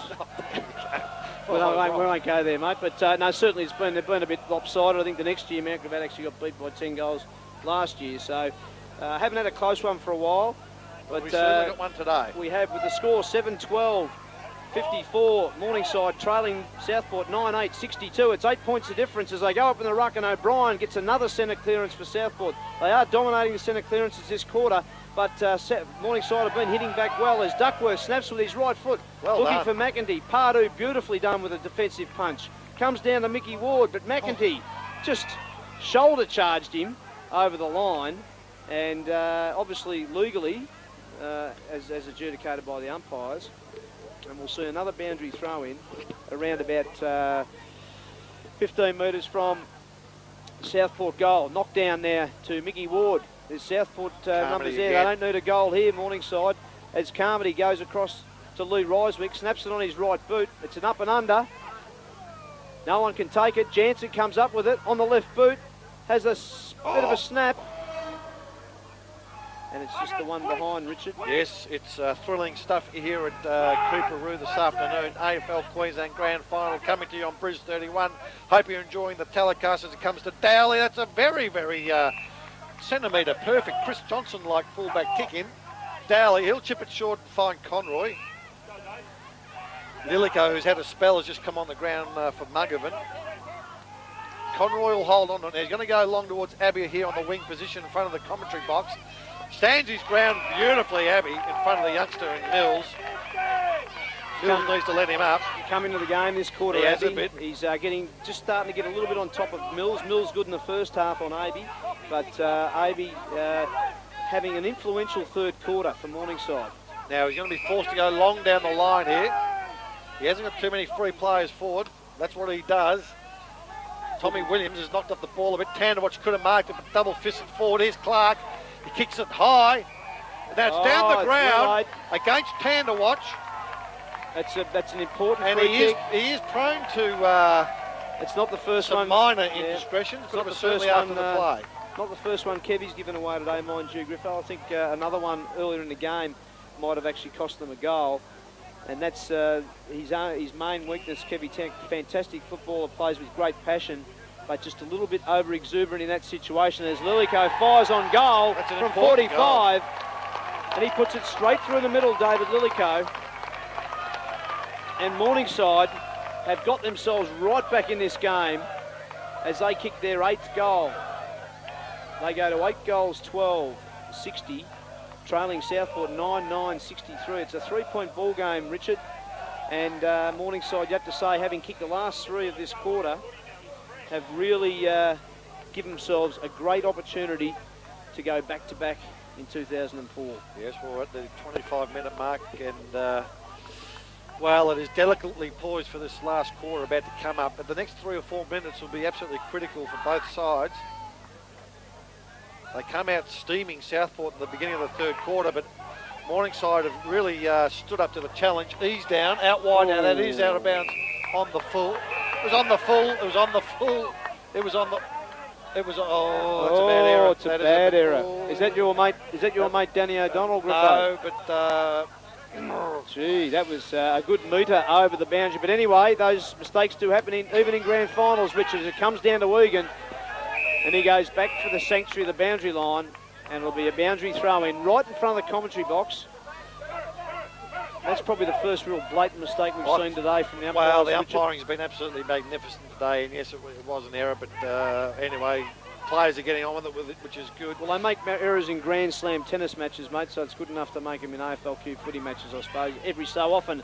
Clark, out to Ward. Ward out wide to Price. Price takes a safe mark. He'll steady. Looks further afield. Chips it into Conroy. Rodriguez is all on his own. In fact, he chips it to Lillico, who handballs over the top to Rodriguez. He hangs on to it, gives it across to his brother in Tomlinson. It's another one. It's another one. It's another one. And Morningside, haven't they? The last 3 or 4 minutes, Danny Craven has been absolutely sensational, and they seem to have stopped to a bit of a walk, Southport. They have. They've thrown everything they had for 5 or 10 minutes early, and perhaps sat back and waited for a few others around them to do the work. And Morningside have just got down and got their hands dirty and said, "Hey, we fought too hard in this last 18 months to not only win one last year, but we want another one this year." And they've really, last 10 minutes, been fantastic, Richard, and more importantly, kick straight. They've kicked 4 straight and made the most of every opportunity, unlike their first half where they missed a few opportunities. Fantastic work from the Morningside Footy Club. Ball restarts. Goff with the left hand. Who's that in there? Gets a handball out, but the whistle goes. And umpire Baldwin says, "Give it to me," and that was Jason Pate, wrapped up in a strong tackle by Glenn Conroy. Ball right in the middle of Cooperoo. Jansen tries to find Pate. Conroy again, he's been good. Cross to Wilson, quick kick forward. Who's that in front? Tommy Williams makes a contest. Abbey sitting there, quick kick out of the pack. His ease down, it's a high ball. Someone needs to go here. Wellington with the fly. Hayden Wilson nearly holds on to it, couldn't quite do so. Needs to move it on, Wellington. He does. Quick kick by Morris, I think that was. Pate couldn't control it. The ball running forward. There's O'Brien. Shepherd being applied. Dimatina. Oh, he went too early. Now, is that a free kick? No, play on, says the umpire. Comes to Liston. He kicks around his body. It's floating on goal. Running back with the fly, the ball is Pardue. And it's the one behind. Oh, this is a thrilling game of AFLQ. I've never heard you so excited in all my well, it is born days, Griffo. It is a grand final. You've obviously saved yourself till last, no doubt. Save what? Save the best till last from your commentary point of view as Southport go to 9-10-64. Trailing Morningside 9-12-66. It's a 2-point ball game as Wilson roves that stoppage there, kicks it on further to his brother in Justin Wilson, who swings quickly on his right, as he probably should, into the breeze. Rodriguez playing full forward out of the square. overruns that footy. Tanderwatch comes up with it, but I tell you what, he's in a bit of strife there as he's wrapped back over the footy by Rodriguez. The umpire says, give it to me, I'll have a ball up, 45 metres out from goal. It's been all Morningside the last 10 minutes. They've really made a great surge in this Premiership quarter of football. As they get next notch forward, Wade Mills comes up with the football. He's clean with it. Oh, great smother by Easdown. And haven't they lifted Morningside? I think Southport a little bit shell-shocked, Danny, and I'm sure they'll be looking forward to the three-quarter time siren so they can just regroup themselves. Well, they are. They are looking. Morningside have just lifted another gear that I don't think anyone knew they perhaps had in this last 10 minutes. As Easdown comes off and Rory Lake gives him a breather. As it flicked out now, David James under pressure. Wilson, beautifully done, burrowing in after that footy. And he's been another one of that midfield for Morningside today who've been very good. Lillico, Wilson, Conroy. They've all been instrumental in giving them plenty of good service as Goff knocks it down, finds David Lillico, snaps on the left foot, Abbey! And finds Kent Abbey playing in front of Wade Mills and clasped onto that football like there's no tomorrow, Kent Abbey. And he's going to have a shot directly in front, 28, 29 minutes into the third quarter with Morningside leading by 2 points, Richard. And this has been a remarkable spurt of football. Well, now, Danny, you're a very astute analyst of the game on match days and having been a Premiership coach. What's turned the tide for Morningside, do you think? I'll just wait till I see this goal kick, Richard, as Kent Abbey goes back and kicks his second for the quarter. He's had a great quarter. He's really given them a lift. Now, there's one, Richard, if you want to know who's helped spark it. He is one that's crossed centre forward who's given them a real lift, a real target. Their midfield's rating, after being a bit shell-shocked themselves in the first 10 minutes of this quarter, have hit back hard and weathered Southport's early onslaught through the midfield and have hit back themselves with even more possession in the last 10 to 12 minutes. And they've kicked 5 goals, Richard, since about the 15-minute mark of the third quarter. Well, Justin Wilson, Glenn Conroy and David Lillico have been absolutely sensational from about the 20-minute mark onwards in this the third quarter after the likes of Carmody and co really lifted for the Sharks. But well, if you think back, Richard, at the 15-minute mark of this quarter or thereabouts, Southport kicked a goal to put themselves 20 points in front. They now trail by 8 points. Well, it's been a remarkable 10 or 15 minutes of football from Morningside. Big tackle by Jacob Goff, and they will certainly go into the three-quarter time break. And there it is, I was going to say, with their tails well and truly up. And I'm sure you'll be down there at the respective huddles, Danny Craven, to see. Now, there's a bit of a stash on here at centre half back with Dowley. But it's Morningside 10-12-72, leading Southport 9-10-64.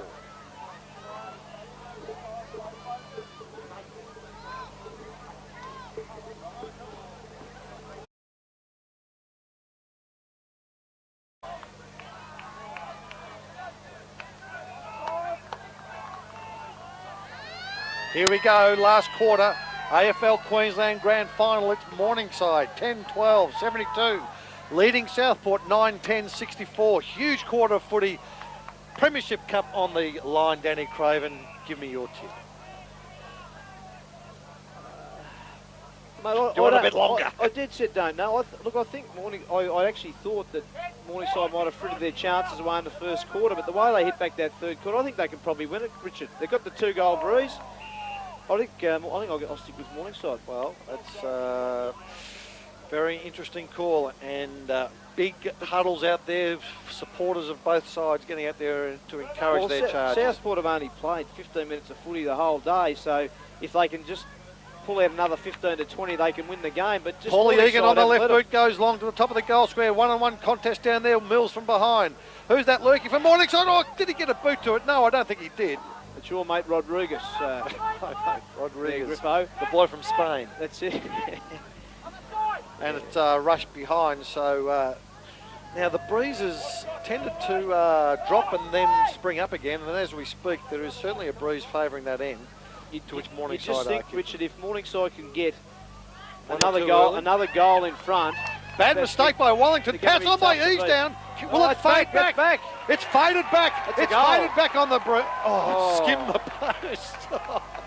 Gee, I'd like to see that looked like it actually come back in. There was some... Must have just snuck the paint of the post. What drama here at Cooperoo. Kick in, Jenkins, desperate dive, and the mark is paid in front of the huge crowd. Now they've played on. Not a good Will kick. it come off? Oh, they're under pressure here, Southport. Now, how did he dispose of that? Play on is the call. Is that little Brown back on the ground? Oh, tremendous courage to create a contest. Tomlinson there. Wallington kicks it on the side of his boot. Tanderwatch will run onto it. He's hotly pursued by Hayden Wilson. Can Tanderwatch control it? He can. Comes back on his right boot, feigns a handball. Now he eventually moves it on by hand. Geez. Places his teammate under pressure though. On that occasion is Andrew Morrison. They're filling around a bit, Southport. Kick needed. Eventually comes from Tanderwatch. Punch from behind. There's Collier. Fists the ball forward towards Easdown. Knocked off the ball there. Shane Young too high by Ward, not seen by the umpire. Play on's the call. Tanderwatch overran the footy. That lets in Wilson. Costly mistake there. He tumbles the ball forward. Oh, huge jump on the footy. It looked good, but fairly ineffectual. The pace and intensity of this, tremendous work by Dowley. What's going to happen on this next foray forward? Abbey works his way to the front. He's got the long arms. Goff hasn't done an enormous amount this afternoon in terms of possession, but he's in there competing hard. Southport player wrapped up on the tackle, and what an exciting couple of minutes of football. It is, and it just early on, it doesn't look like Morningside's going to let this game go without an absolute humdinger of a fight, Richard, because they look like they're desperate to go back to back. They're desperate to win, given the position they've put themselves into, and signs are really good. And certainly the bruise factor, should they be able to just hold their lead, Richard, will really play into their hands the longer the quarter goes. Now, Big Goff is going to push back deep into the forward line with Kent Abbey, and Sterling Collier, who's sitting back on the back play there, has pushed forward to contest this one. Big pack of players around the footy. Diving on the ball there is Thompson. Feeds out the back. Here's an opportunity through Easdown. Gets a quick kick forward. In front there is the Morningside boy. On that occasion, Tomlinson. No, it's Tomlinson's brother, Ash Rodriguez. I was waiting for the call. Well, they got the dark long hair, and although I do notice that one of them does wear the white boots. And in fact, that's this Ash, one, that is Rodriguez. That is Ash Rodriguez. And he has been a little bit of a live wire. Rich had a good third quarter running out of the goal square as a nominated small full forward, and was effective, kicking a goal and a couple of other touches. And this particular shot at goal here is a very critical one for Morningside early in the last quarter. He fires on goal and puts it straight through the middle.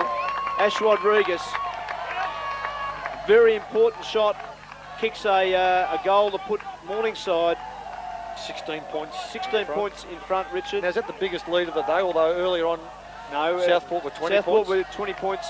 15 minutes into the third quarter, Richard, Southport were 20 points in front. We saw a 5-goal turnaround by Morningside in 15 minutes of Premiership football, and they've now kicked the first of the last quarter, kicking with a nominal 2 to 3 goal breeze. They lead by 16 points. It's going to take a monumental effort from Southport from here. Yes, they're going to have to kick 4 goals to win this game without Morningside scoring another one themselves, you would think. And their run and intensity and attack on the football is absolutely ferocious. Here's Bowden, just come off the ground. It's a high ball, hugging the boundary line. Dowley, early acceptances. Play on, calls the umpire. Pate overruns it. There's Wilson. And the ball trickling out of bounds. Griffo, fantastic work by the field umpires today. They have let a lot of play go, and there's inarguable decisions that could have gone either way. They've let it go, and I think in general most of the fans and most of the watchers think that's great stuff. I think that these 3 umpires have demonstrated today, in fact, why they are the best 3 umpires in the AFL Queensland competition. They've done a magnificent job in a tight contest with plenty of intensity and tempo for the entire game as boundary umpire prepares to bring the ball back into play. Southport need a spark from one of their midfielders. O'Brien, the captain, gets it on his left foot, kicks it, looking for Sonny Liston, but too tall for him is Mark Dowley, and he's been good at centre-half back today. Good battle with Joe Geordiades. Honours are probably shared at this stage, but Dowley with the left foot. It's a bit of a wobbly-looking kick, but Matty Pardew's up to the task. He feeds it back to Michael Ward, who goes further afield looking for Nick Clark, and that's a magnificent kick from him. And Clark will just hold up play. Plays on, looking for Dowley again, who dives at the foot. He can't take it. Wilson on hands and knees.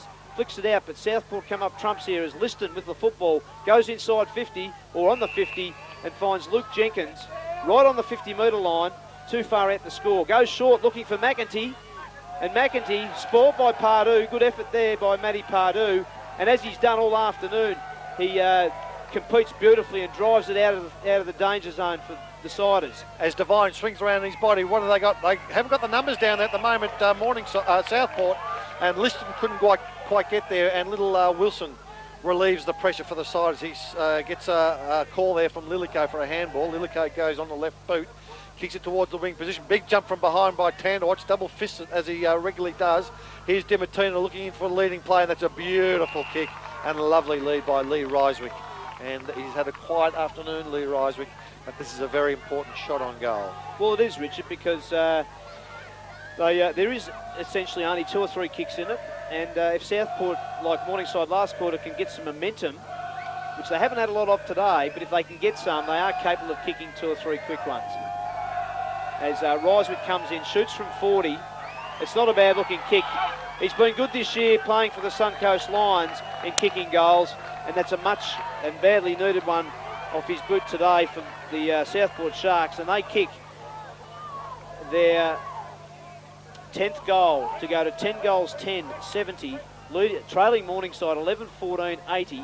It's 10 points the difference. The game is still very much in the balance, but Southport need to find a few heroes, Richard, to win them this game. Speaking of heroes, Andrew Dimatina has just come onto the ground off the interchange bench. Young Liston I think his brother Paul is one of the players that he's going unmarked there in the midfield this quarter. He's one player that can turn this game, but they need a lift from him and others. Collier gets a hand on ball, comes towards Lillico, fends off his opponent.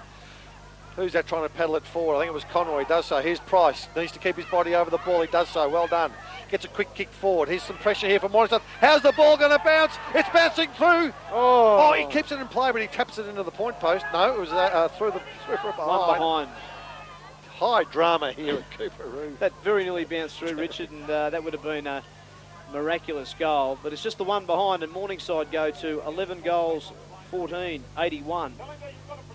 Sorry, that doesn't stack up, does it? They're 81 points, leading Southport 70 points, as it's brought in by David Cameron, looking there for big Jason Smith, who can't quite complete the mark. Well Flicks out, handball, beautiful Lillico. work by Lillico, onto Kent Avey. It'll fade back. It's the post. Just misses to the right side of the post. And Morningside kick yet another behind, and these behinds will be valuable. And with that bruise, they do get a chance, Richard. If they can stay inside 50 for a bit of the quarter, does make it difficult for Southport to score, obviously, from there. Here's Carmody all on his own. Still inside the 50-metre arc. He's got support out wide. Shane Young, who we haven't called too much this afternoon. Looking out there for Regan Duckworth. Handballs the ball in front of himself. Here's Luke Jenkins. He goes to ground daily, so that gives Jenkins some time. Here's McEntee. Collier backing back. The ball is free. Handball over the top. Oh. It's going to come off towards David James. Shot on goal. And it's a dead-eye Dick. And Southport aren't done with yet. Magnificently called, Richard, and you're right. That was terrific work. They kept the pressure up and got it in board. And it's actually the hands of Andrew Dimatina under the pack, handballed over his head in a forward momentum for Southport. And luck's a fortune because they delivered it out nicely to David James. And he's been very good this afternoon, David James. Won his wing well. And very telling goal. His second. And Southport go to 11 goals, 10, 76. Trailing Morningside 11, 16, 82. It's 6 points the difference here at Giffen Park in the AFLQ 2004 Grand Final, Richard. We're 7 minutes in and it's anyone's game. Here on Bris 31, and surely our viewers are enjoying this contest. It's an absolute thriller here. Collier gets palmed down towards Conroy. Running onto it there, I think was Wilson. Could have been a bit high there on Carmody. Play on is the call. Umpire eventually comes in and says, "Give it to me, thanks fellas, I'll ball it up." And the crowd here at Cooperoo have certainly got their money's worth. Great day's entertainment at the Belfast Cup AFL Queensland Grand Final. It's been a fantastic game. The flows and ebbs. Morningside certainly had the general better of the play for most of the day, but it's only 6 points in it as it goes forward for Southport. Pate across to, Dimatina, the Paul variety, kicks on his right foot. It's a great looking kick at goal. Hits the post. And just fades across and hits the post at the last minute. And it's just the one behind to Southport, and they creep along to 11 goals, 11, 77. Trailing Morningside 11, 16, 82. It's 5 points the difference, Richard. Wesling to Pardue, deep in the left back pocket. Southport have lifted. There's absolutely no doubt about that. That's a probing kick towards the wing position. Good use of the body there out there. Oh, here's Tommy Williams. Good strength, gets a handball out. Ends up to Lilike under pressure. Collier, oh, in the back. Yeah. Rode him into the back. Yeah, just too blatant, that one. And Collier will come up with a free kick. They need to use the ball. He does so. He's going to chip it out there to Ward. Ward out there in the far wing position, looks further field. This time he goes long towards a 50-metre arc. Town to watch from behind. Bowden gets a fist to the ball in front of the huge crowd at the umpires bar at Cooperoo here, and I'm sure they're enjoying their beverages. Well, and no doubt enjoyed the afternoon's entertainment. Oh, look, it's been a fantastic game, Richard, and certainly Morningside, you would say, are the team that probably deserve to win on the way they've been playing, but Southport are not done with yet as Carmody zips across to Devine, slaps on the right boot onto the central wing, looking for Dowley there, and Mark Dowley punches it over the boundary line, and we'll have a boundary throw in across that central wing, Richard. About 12 minutes into the last quarter. Boundary umpire preparing the ball, bring the ball back into play. It's Jansen there, gets a big fist into some space, running on it is Paulie Egan. That's a strong tackle. Dowley keeps his head over the ball, needs to move it on. Big pack of players over the ball, and the umpire will bring it back into play as young Tommy Williams comes off, and the more experienced Jacob Goff trots onto the ground and heads towards that centre half forward, full forward position. Big pack of players around the footy. Collier, he's rucked tirelessly, he's down, or kick smothered off the boot. Devine, Egan, quick kick on the left boot. He's happy to find the boundary line and gives every player an opportunity of restarting, resetting themselves up. There's a bit of a hush has come across the crowd. There's a bit of a lull at the anticipation of the last 15 minutes of footy. Someone's going to break clear, you would think, Richard, obviously at any point here, as it gets driven forward by Duckworth. Duckworth with the left finds his teammate there and captain in Darren O'Brien. Hasn't had the busiest of afternoons this afternoon. They're hoping he'll come good in the last 10 minutes as he goes forward to James. Sport by Price, he butters up nicely. Good shepherd by Wesling. On the right foot goes further field to Robert Green, and he's been a rocket Gibraltar all afternoon in defence. One of the best on the ground, Robert Green, goes looking for Jacob Goff and goes straight over the top of his head and out of bounds at half forward for Morningside.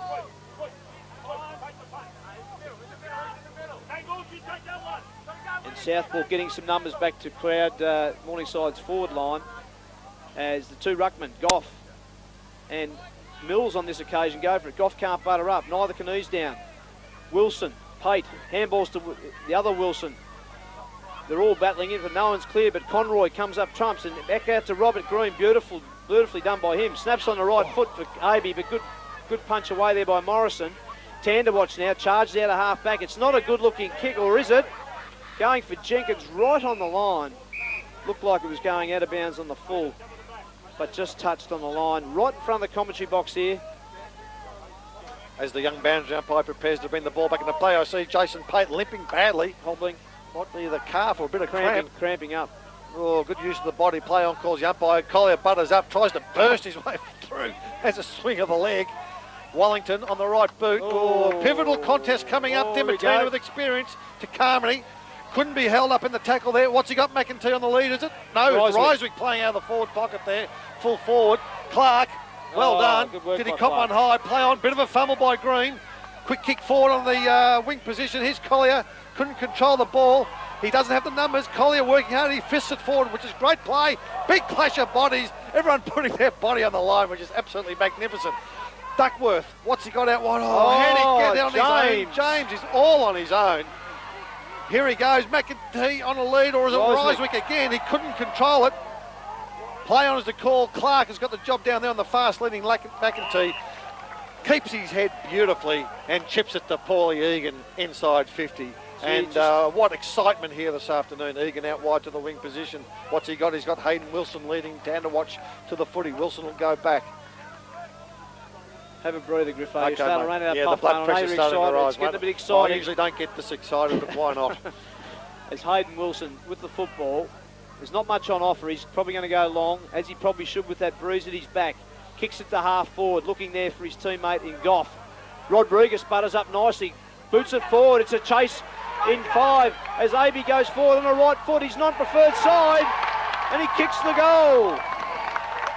And that's his third, Danny. And Kent Abbey, across half forward, has been dangerous all day with his long arms and his marking ability. But as demonstrated there, when the ball hits the ground, whilst he looks to be a long striding loping player, he's got good leg alternation, and he ran on that beautifully. He's very athletic indeed, Rich, and as you quite rightly pointed out, he has been terrific this second half. Third quarter was fantastic, and that was a very telling goal as Morningside go further in front. They go to 12 goals. Just obscured on the scoreline there. 12-16-88, leading Southport 11-11-77. It's an 11-point ball game as Duckworth. It's going to be a Southport free kick out of the centre scrimmage. Which is probably a reasonable result for Morningside. Yes, it is, because they already had advantage, of course. And Paul Dimatuna, who's been one of the better Southport midfielders today, will take the free kick from centre. Drives it long, inside 50, looking for a catch from one of his forwards. But it's Mark Dowley with the extra height and the extra reach who takes a well-judged mark. He transfers play out to Robert Green, and Green, Rocket Gibraltar in defence all day. And a big possession winner as he goes forward looking for Hayden Wilson. David James has a big loop but can't come up with the mark. Wilson now has a bounce under pressure with Shane Young. And just a little bit of lack of communication between Young, Brown and Wilson. We'll see a boundary throw in right in front of the commentary box. Ball comes back into play. Collier in front. Could have been held on to, and that's the way the umpire's seen it. Play on advantage at the call. Ease down. Here come the Panthers again. Overlap footy, he's got a probing left foot kick, he's steady. Paulie Egan on goal, he's hooked it. But they are streaming forward at the moment, the Panthers. And you've got to say, Richard, it's 19 minutes into the last quarter. Panthers deep in their forward zone, and they're 12 points in front. It's going to be a real tough effort here from Southport. They need 3 goals to win the game in the next 7 or 8 minutes. Shane Young out wide on the half-back flank position. Southport midfield need to try and get some run and drive. Chipping around Duckworth, he plays on. Out wide, there's Cameron, is it? Plenty of space there for Cameron. He delivers in ball to the captain, Darren O'Brien, has a bounce. Goes inside 50, they need a catch here, Southport. They can't get one as McEntee falls over. Pardue beautifully butters up. Gets out of trouble with the left foot. Fantastic work by Matty Pardue. And Sterling Collier comes through. Drives it with the right foot. Looking for Justin Wilson's the only one at home. Lillico bursts through. Keeps composure. Flicks it out. A poor handball from him this occasion. Rory Lake gets it and drives it forward, looking there for Josh Brown, who can't take the mark. Wilson falls over it. It's plenty of intense pressure there as the umpire lets play go, and it comes out to Kebby Tanderwatch. Tanderwatch flips it over the top to James. James to Wellington. Here's another chance for Southport. Morningside have withstood the pressure. It's a long ball looking for McEntee and Pardue. What a contest that's been all day. There's Mickey Ward handballing off the ground to Dowley. The cool, laconic Dowley kicks it towards the wing, but he hasn't got any power. Is that a mark? Play on. Rory Lake needs to knock it on. Needs to move it on, Rory Lake. Umpire says, now was that a mark, Danny Craven? Was that a mark? It wasn't a mark, but it was probably almost holding the ball, but the umpires haven't been paying that for most of the day, so... Lillico, blood rule.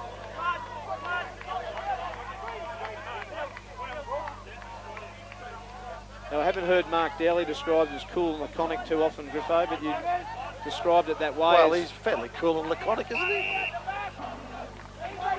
Play restarts. Collier. Georgiades in ruck. He's down. Quick kick forward. Reading it better though is Young. He's got a free player out wide. They need to score quickly here. Here's Devine. Good chase by Egan. Good chase by Egan. Devine gets it over to Liston. Liston is a little bit snookered there, but kicks it around his body. Dowley's in the contest. McEntee from behind. There's Pardue working hard, and the ball will be wrapped up, and the umpire will come in and ball it up. He's going to play holding the ball. Holding the ball. Against the Sharks. Pardue. He's been good this afternoon, Matty Pardue. Green looming best on ground, or thereabouts. Wing position. James. Collier. James plays on. He doesn't wait for any 50-metre decision. They understand that time is running out. Kick forward. Who's that on the end of the lead there? It's Jenkins. Playing on the forward line. Coach Norm there ringing the changes. Ryswick off, and it's 50 metres against Dowley. Oh. I think someone might have run across the mark or didn't come back when he was asked to. And this is a certain goal to Luke Jenkins. Gee, and that's an important free kick, because Jenkins would have been shooting on 50 and probably out of his range. He'll now shoot point blank and kick Southport's 12th goal, and he does. And Southport go to 12-11, 83. Trailing Morningside 12-17, 89. It's 6 points the difference, Richard, as we tick over into the 21-22 minute mark of the last quarter. And it's not all over. As the great Butch Gale once said, Danny, I'm about to have a heart attack. Well, mate, I've been ready to call the game over all quarter, because Morningside look like they've just had it in their grasp, but Southport keep fighting back, as a champion club always does. But can they get close enough? They're 6 points away. Well, there's plenty of time, Danny, and it's only one straight kick. This is a pivotal centre square clearance coming up here. Collier, who's rucked tirelessly, and Easdown has had plenty of the ball. Kicks it forward out wide the half-forward flank as Brown got some pace left in those legs. Streaming out there is Ashley Rodriguez. Been and the ball important goes second out of half. bounds. Scotty Easdown. He has. He's been hasn't had the best of the final seasons or second half of the year, but when it's counted in the second half of the grand final, has really lifted his work rate and helped Morningside get to where they are right now as it's thrown in. Collier, Jansen comes down. There he is again to Easdown. He's good in the clinches. Kicks it forward, looking for a catch. No one can take it, but running onto it now, Sean Muggerman. He's going to run out of probably some room. Goes back to Wilson. Wilson, that's a great snap across the body. A point will be just handy. Across the face. Rodriguez keeps it in. He snaps across goal. Has he kicked it, Richard? I don't think so, Danny. Oh, fantastic work. But it's a handy point. Great work by Muggerman, Wilson and Rodriguez, all to keep it alive. But it is a handy point in Southport. Kicked their 18th behind. They're 12-18, 90. Leading Southport 12-11, 83. It's a 7-point ball game as we tick into red time. And Dave Lillico prepares to come back on the ground after getting the blood wiped off his thing. He's been very good. Off his what? Off his nose, mate. His noggin, mate. David Cameron kicks the ball back into play. Oh, here's an opportunity. It's O'Brien. They need a lift from the skipper. Good chase by Easdown. O'Brien on the left boot. Oh, underneath the ball went McEntee. Here's Clark. Cool in the crisis. Oh, he needs to move it on. Handballs it to the runner. There's Regan Duckworth. Great tackle. Great tackle by Dowley. It's 12-18, 90. Morningside leading Southport 12-11, 83. It's a 7-point ball game. Kent Abbey comes off absolutely exhausted. Dave the ball Lillico spins back replaces into him. play. Carmody got a cruel bounce, sitting out wide as DiMartino coming in as Wilson the tackle. Oh, there's Rory Lake. It's a cool handball. Easdown again. Easdown. He's had plenty of the footy. Lillico, as mentioned, just coming off the bench. Can he keep it in play? Can. Here's the young boy Brown. Back to Lillico. Needs to kick it forward. He does so on the left boot. Contest required. Tanderwatch. Muggerman heads towards the boundary line, and it goes out of bounds as young Joshy Brown comes off holding that shoulder. Kent Abbey back on. Well, Richard, Morningside just got a lock. Try and keep the footy in here for the next 2 or 3 minutes. Keep it down their end. Maybe get another point or two. That'd be probably just about enough to win them the game as they strive for their back-to-back premierships. Oh, is that too high? As it is a free kick to Ferret Wilson. And he's just got to go back, Richard, here and take all the time in the world. He's right on his kicking distance, probably just outside his kicking distance. But he needs to milk up a good 30 seconds or so as we tick into about 23, 24 minutes. It won't be a long quarter. And Morningside striving, Richard, as we've talked about. Back-to-back premiers. They won last year. They've gone in square underdogs today. You wouldn't have given them a real big chance, most of the pundits out there, against the classy Southport outfit, coached by Norm Dare. But gee, they've been brave, and gee, they've been a very tough, dogged football club today, as they have been the last year or two. As in comes Wilson, stutters. It's a bit of a helicopter. It'll be forced through. It was a Southport mark, still in play. Big pack of players. No one will come free with it. And the umpire will say, give it to me, and I will ball it up. Coach Blair barking instructions to Big Collier, asking to push down. They need to keep the ball alive here, Morningside. Try not to concede a point. Southport have actually fisted it forward. Big pack of players. Can't quite pick up who's got their hands on the footy. And the umpire will come in again and ball it up. Now we have a streaker. Oh. We have a streaker. Now, where's our security people? Can't quite pick up who that person is. Trying to pick out the sex of the streaker, Richard. What? It's is this the a first bloke. for Queensland football, Danny Craven? It is a bloke, Where's isn't our it? security people? It is a male streaker, Richard. I've just Just a managed to male. identify it. The last mark is, as I'm sure our cameraman's staying well away from that streaker. He's put his shorts back on. What do you think about that? Oh, well, anyway. Well, We should just talk about footy, shouldn't we, Griffo? yeah. Anyway, he's had his moment in the sun. Probably collect $1,000 for that, wouldn't he, Danny? Well, a bit of light entertainment, I suppose. It's not the ideal thing, Griffo, but at the end of the day, we've got a thriller here with 2 or 3 minutes, 3 or 4 minutes remaining in this match. Morningside leading by 7 points in what it would be a fairly healthy upset in the AFLQ decider 2004.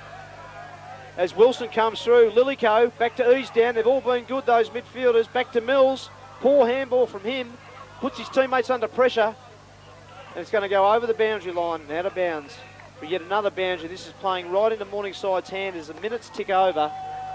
And the Siders, I think Richard, can just about start gargling their throats, because I think they may well go on to take their second premiership in as many years.